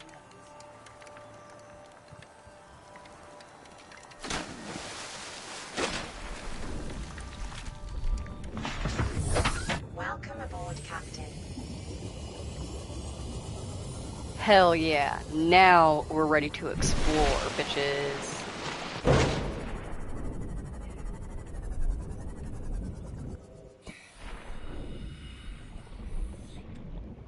I should probably turn off the light, save the battery.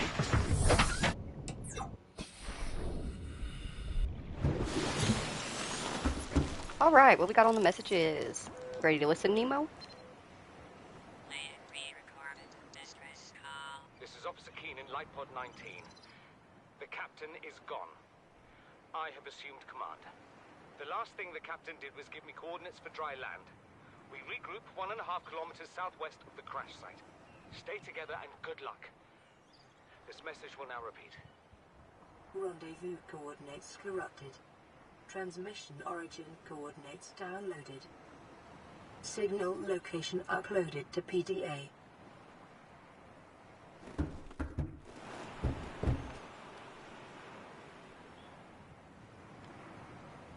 So it's 300 meters deep. Good thing we just built the sea moth. I'm going to go ahead and take that off so it's not pinned anymore. Cyclops, base pieces. Where's the sea moth?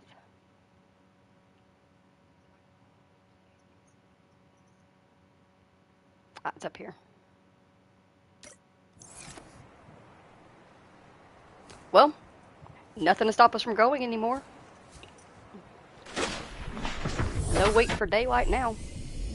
Oh wait, make sure we have enough food. Okay, it's good enough.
Only mildly terrifying. If you don't think about it, it's not that bad.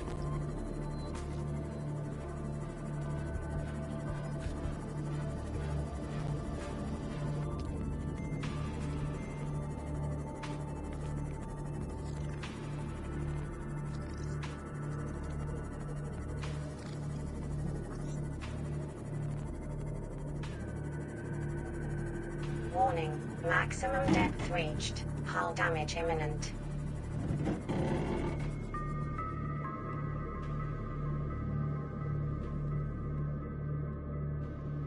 Alright, so we're in a bit of a tight spot here. Can't go any deeper because of the crushed depth, obviously.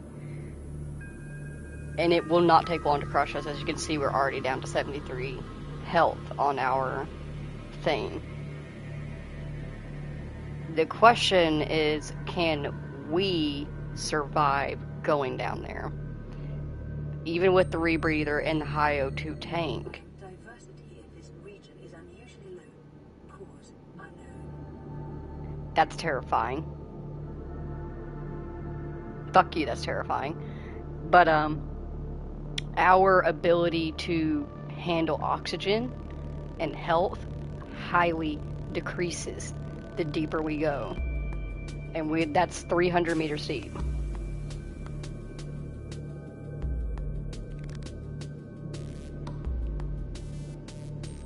So we might need to make some debates on like what we should do here. Oh, interesting. Interesting. We clearly can't get in that, just shit. That's another thing I need to figure out. We need to figure out the repair tool. Oh, we actually already have the information for the habitat builder, so that's something that we should do next, is we need to build the habitat builder so that we can actually build stuff, so we can keep track of stuff. Shoot, we don't have all the moon pool ingredients. If we can build the moon pool then we can dock our sea moth in it, and it will be repaired and recharged and everything. We can also finally build something to recharge our own equipment. Oh, I forgot that we got the ultraglide fins.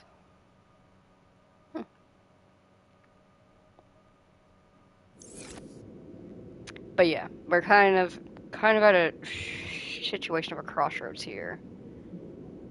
Of do we take the risk? Fuck it. Save game. Turn up my King of the Hill for comfort and safety and sanity. Pray to whatever god that would possibly help me in this. Poseidon, maybe? Poseidon. Possibly. Maybe.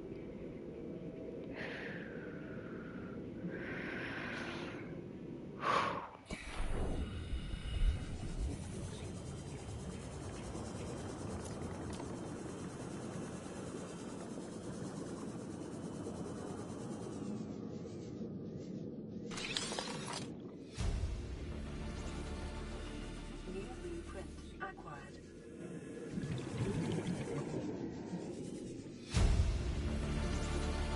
Integrating new PDA data.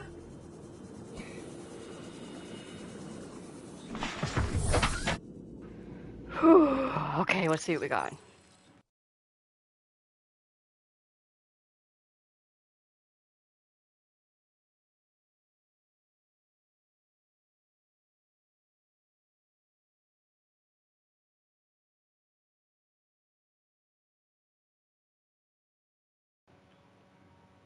I completely didn't even notice like what piece we got, but it's fine. It's whatever. We just need the log. Keen, this is Aurora. Come in. This is Keen. Life pod detached to OK planet fall in 30 seconds. The computer has identified a landmass at the attached coordinates.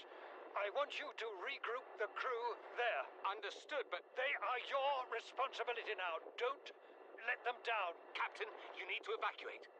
Negative. You'll need the ship in one piece if you're going to contact HQ on the long range. I'm attempting a controlled descent. Captain?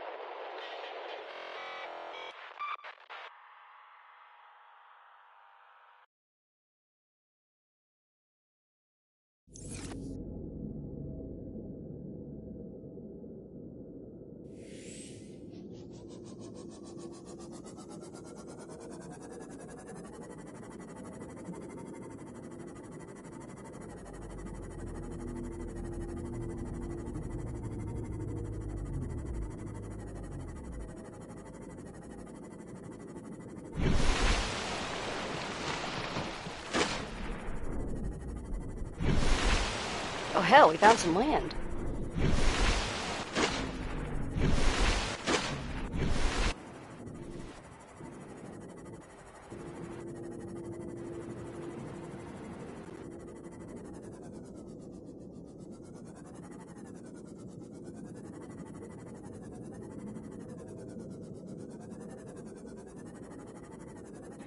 What you're looking at here are giant floaters. You've seen the little ones that carry the small rocks around and they have them floating. This is what they look like when they're able to combine the rocks and themselves. They float up massive pieces of land. Oh, we got, ow. Some data. Or a message. I know this sounds contradictory, but we're gonna run back and grab that. Don't worry about this piece of land. Not only do I know where it is by heart, but if we need to, we can actually go back into our data pad. We can go over here and you can see all of the signals that we've already found before, and we can turn them back on if we want to find certain places.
life pod is carrying high priority passenger.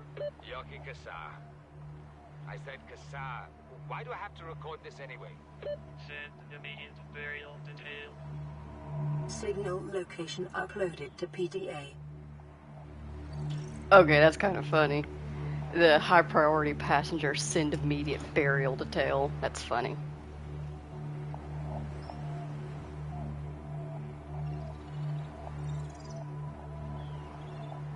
In 1 second, I'm grabbing myself a drink.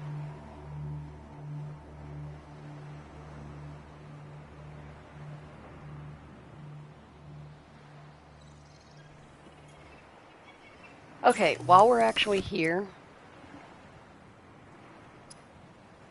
let's see what the habitat builder, it requires computer chip and wiring kit. Wiring kit's 2 silver ore, which you have. What's the computer chip though?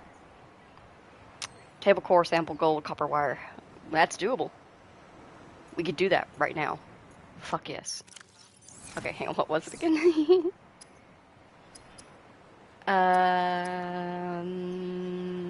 Pin recipe. Oh, and it needs a battery. We'll grab a dead one.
New blueprint acquired.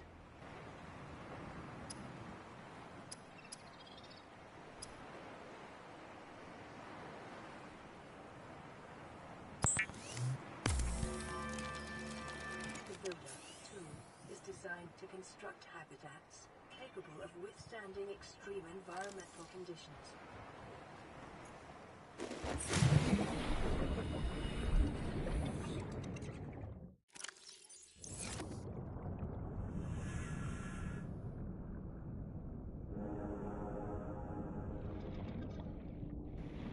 Alright, let's go check out this guy. It says it's only 175 meters down, so should be easy to grab.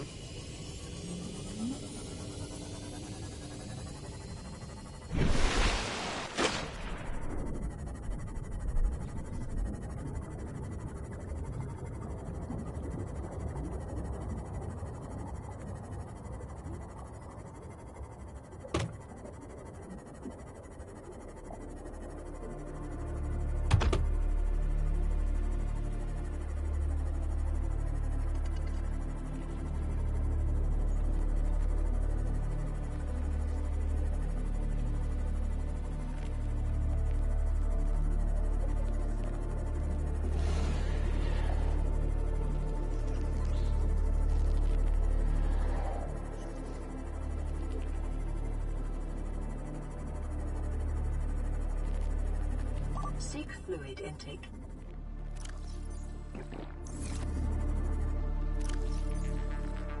Vital signs stabilizing.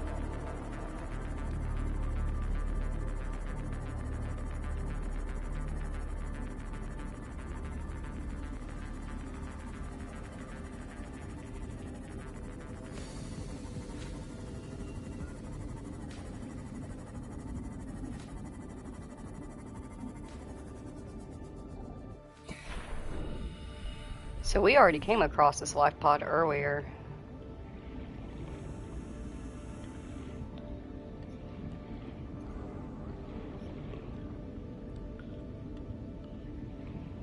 Yeah, I don't think there's anything extra around. I actually think life pod 13, I think we did get his data. Aurora survivors, pod 13. Yeah, he was the one who prayed as he went down.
We should check to see. Oh, wait, that's right. We have the repair tool. I don't know what I'm doing. I was like, we should build the repair tool.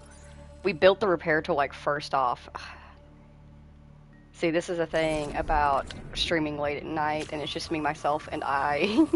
Because most of my viewers watch during the day, is I don't have Jimmy here with me or any of my other viewers to be like, hey, you already built the repair thing, you dumbass. You don't need to worry about it now.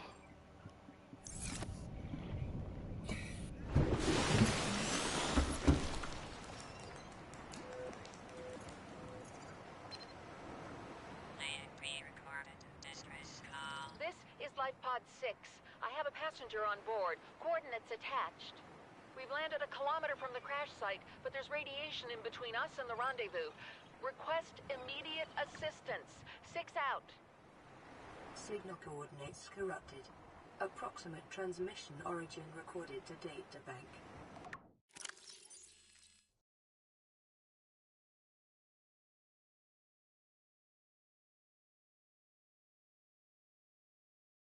Distress signal received from Life Pod 6. Corrupted. Requested navigating radiation. Sunk to approximately 100 meters. Located in an area with dense red grass. Transmission approximately 400 meters northwest of Life Pod 4, which is the one that's flipped over.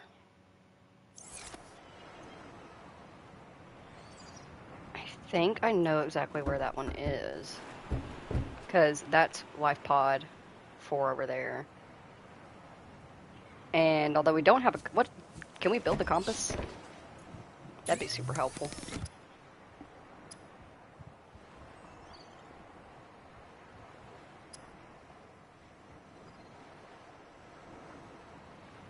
Copper wire and a wiring kit.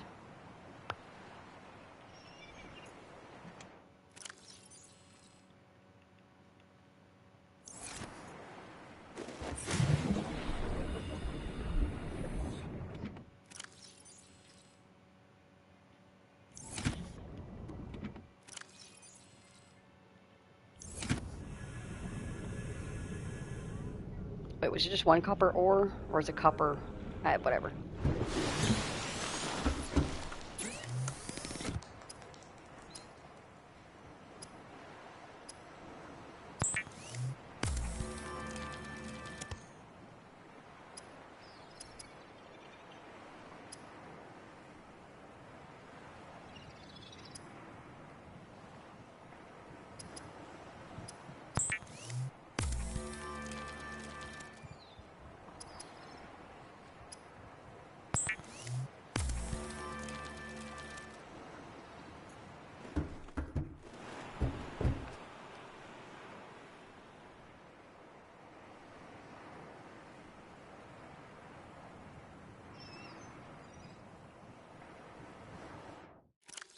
Alright, so yeah.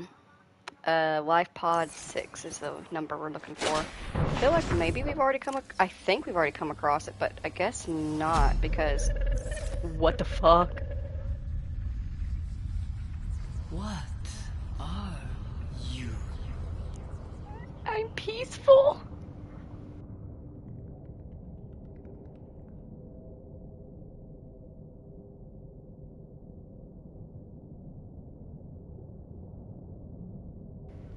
Um... Um...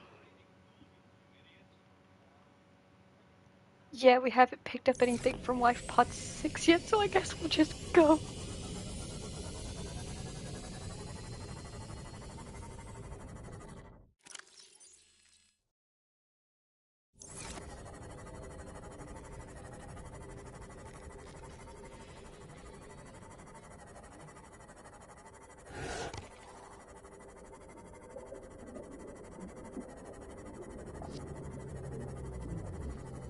Though I am... God, that scared the shit out of me. Now I'm just like on edge. I am wondering if this is the correct area, just because they said that there's radiation in between them. There's 17 down there. They said that there was radiation in between them and the rendezvous site. And there's no radiation out here as far as I'm aware. But I'm pretty sure this is the right area.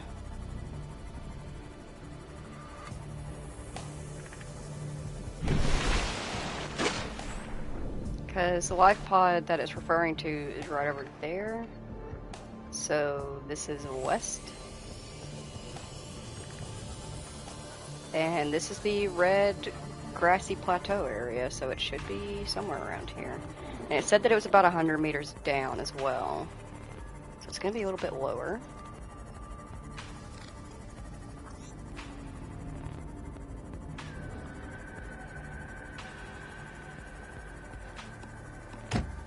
Ow.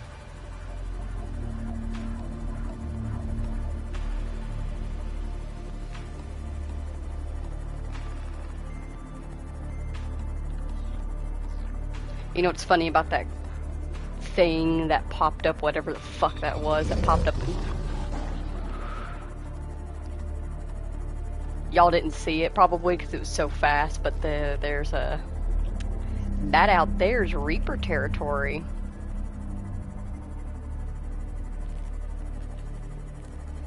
Anyways, what was I talking about? Oh, but that being, that thing that just spoke to us and asked what we were. Oh, that's a fucking warper. Hell nah. To the nah nah nah. But, I've actually seen that before because I've played Subnautica before, obviously. So I've seen that before. I know what it is. I've experienced that exact thing before, and it never fails to scare the ever-loving shit out of me. It literally, it doesn't matter how many times I play it, it plays randomly. I don't think it has a set timer in the game as far as I'm aware, because there's been times where I haven't had that happen until I'm like getting close to end game. And then there's been times where, like, literally within a few minutes of me stepping foot in the water, it happens. So that's random. So it always scares the fuck out of me when it happens because I'm never exactly sure when it's gonna happen.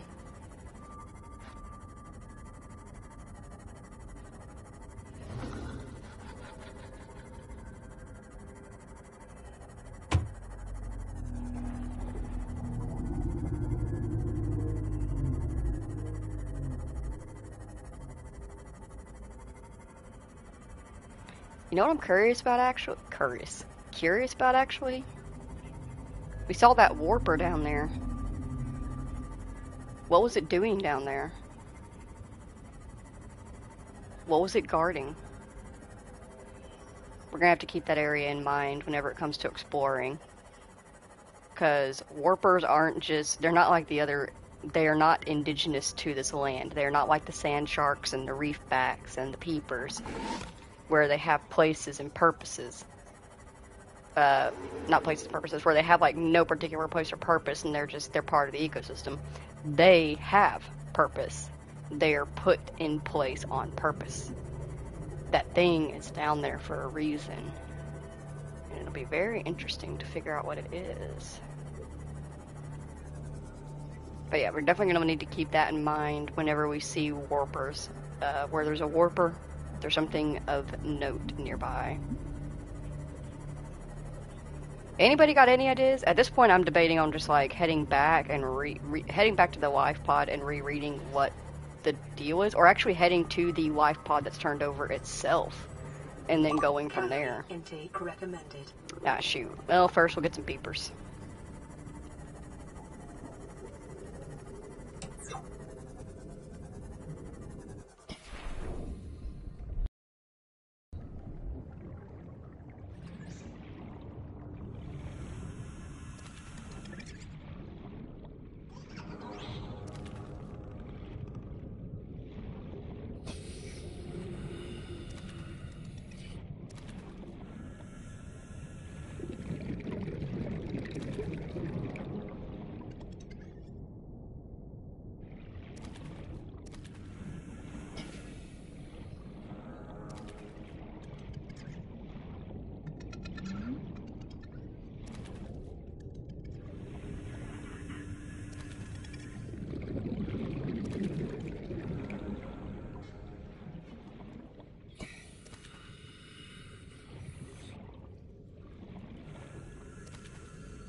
Seek fluid.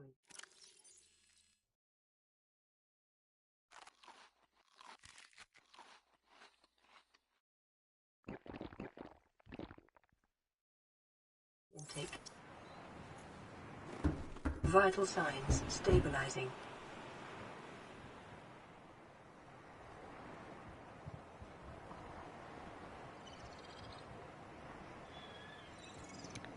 Well, I just realized I've actually been streaming for about 2.5 hours, which is what I like to keep my streams around.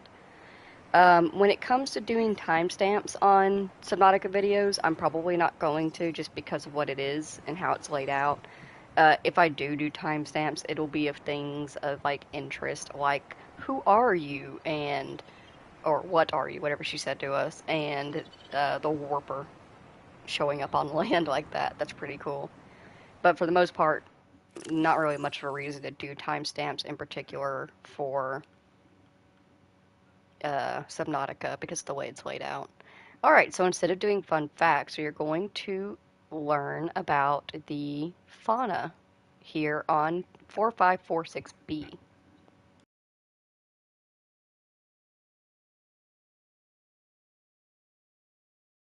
We'll start off with the biter and the carnivore section. A vicious pack hunting predator, 94% muscle, 4% connective tissue, 2% brain. Indiscriminate when hungry, almost always hungry. Has a specialized olfactory antenna employed in detection of bodily fluids in the water at impressive range. A secondary pair of eyes, likely dedicated to detecting the peripheral movement of larger predators and hungry members of its own species, and an overdeveloped tail fin, which favors outpacing and outnumbering their prey over individual maneuverability.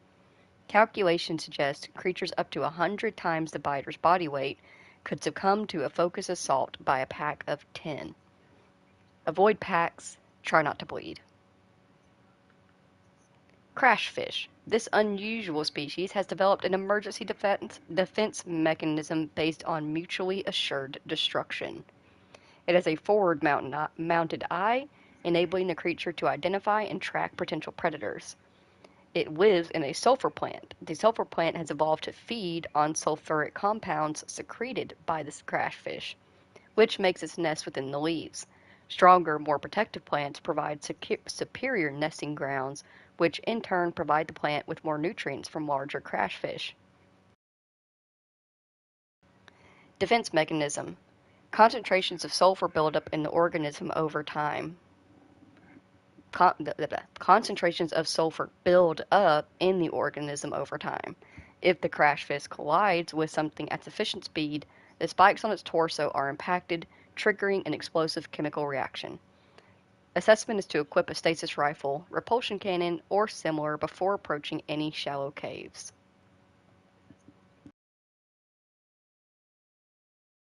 The mesmer, a small carnivorous life form with unique hunting mechanism that enables it to hypnotize its foes. Its outer wings, the mesmer swims using a number of wings which can be angled up and forwards on approaching its prey. Tiny lenses on the surface can be tilted independently to create mesmerizing patterns which flood the victim's brain with enticing messages interpreted in whatever form is most convincing by the target. So for us, it gave us the PDA voice. Outer shell. The mesmer can open the jaw-like recess in its protective outer shell in order to error. 463. Share its beauty. Do not resist. Assessment. Draw closer.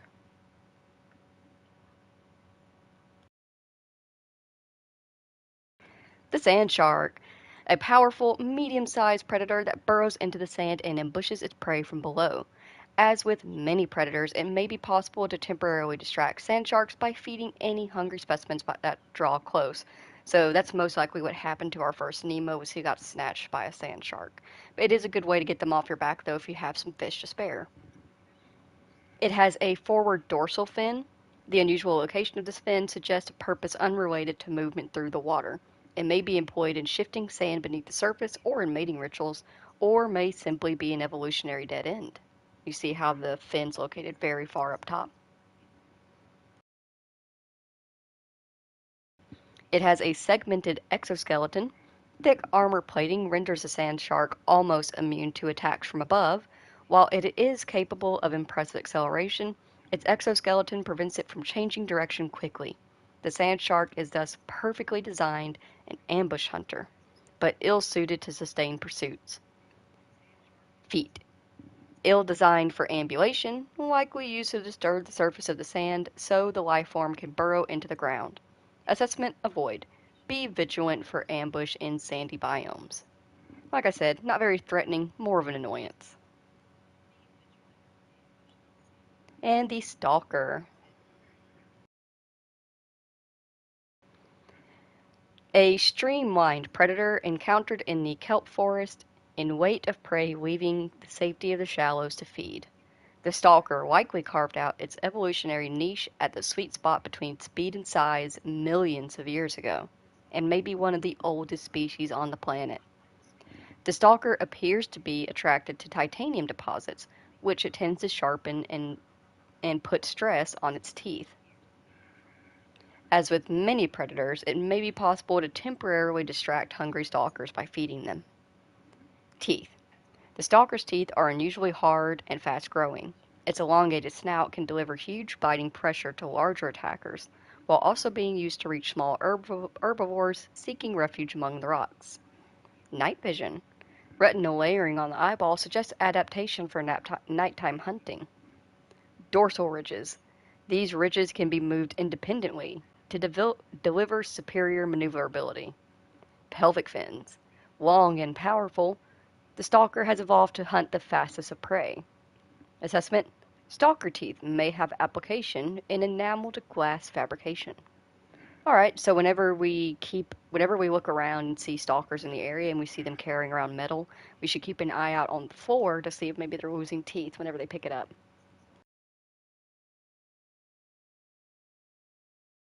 We will read the three large herbivores we have, and then we will bring this stream to an end.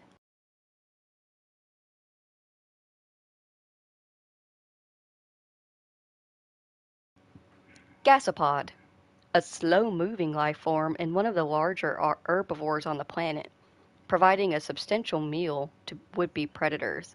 The gasopod protects its domain by filling the surrounding water with poisonous and corrosive pods whose contents dissolve even synthetic fibers. It has a filtration system. Thick, non-reactive skin and multiple gill layers render this creature impervious to the noxious acid clouds it produces. It also has an algae gland, a bulbous sac-like appendage on the rear end. A luminescent yellow algae grows inside the sac and produces the poisonous compound. Abdominal muscles can contract, causing the algae gland to emit the noxious compound into the surrounding water. So they fart. They're farting fish. It has very large pelvic fins capable of powerful movement through the water when moving in small herds. And in behavior terms, gaseopods appear to be social in nature and may even use their emissions in their relationship rituals. Ew. Their audible calls are likely signifiers of nearby threats or food sources. Approach with caution. Acidic pods may be retrieved and repurposed. A gaseopod. Jelly rays, my favorites. This species is adapted to low-light environments with a translucent and luminescent body. The luminescent body is an adaptation that may help to light up the surrounding area for foraging, ward away predators, and identify the organism to others of its kind. It is light sensitive. Smaller creatures have been seen swimming in the jelly ray's wake to take advantage of the light source for their own ends, and the ray itself will approach light sources, perhaps mistaking them for others of its own species. Assessment: inedible, but nice to keep around for pets. And of course, we have the oh so adorable rabbit rays, which you see so many of. And a bur.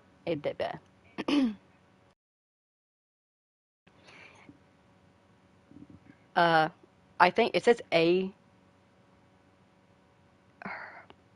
Why can I not say this correctly? Herbivorous. That's what it is. It's herbivorous. I don't know why my brain's stopping. Herbivorous. That's why it's fucked up, because it should say an herbivorous aquatic life form. Rabbit rays appear to live serene and solitary lives, with few predators, a natural sense of curiosity, and awesomely poisonous flesh. It has ears, twin orange appendages mounted on the head to sense vibrations in the water. It has undulating wings as well. Markedly similar method of transportation to that of Earth rays. Zero genetic resemblance detected, suggesting these two species independently developed similar solutions to their environmental circumstances. Evidence indicates its large, side-facing eyes are relatively recent adaptations. It is likely there are related ray species in other environmental biomes on the planet. Inedible, but harmless. The rabbit ray. So yeah, we did a nice little bit of learning. And of course, the only one of the carnivore we didn't read was the warper, and that's because yeah.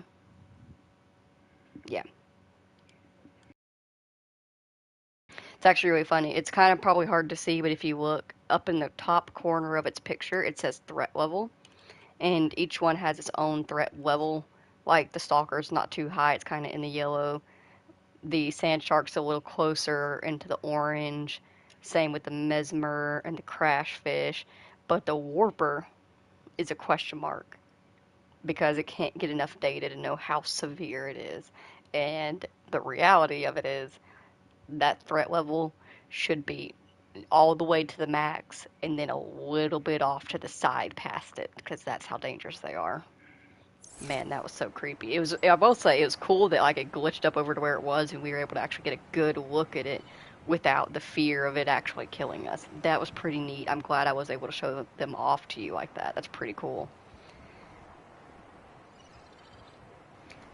Alrighty, if you spent time here today with me and Nemo here in Subnautica, thank you so very much for taking the time out of your day to suffer here with us. I greatly appreciate you doing so.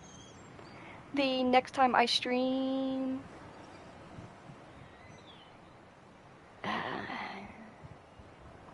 I'm conflicted because I want to keep streaming, but I technically should go to bed.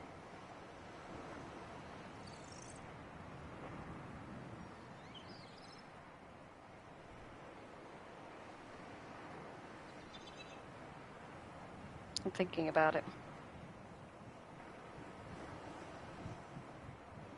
You know what? I don't feel tired. I don't feel sleepy at all. I am very wide awake. If I were to stop streaming, I'd probably just end up playing something else. Most likely Sims. That's what I've been doing lately. So if I feel awake enough that I can play Sims, then I can stream some more.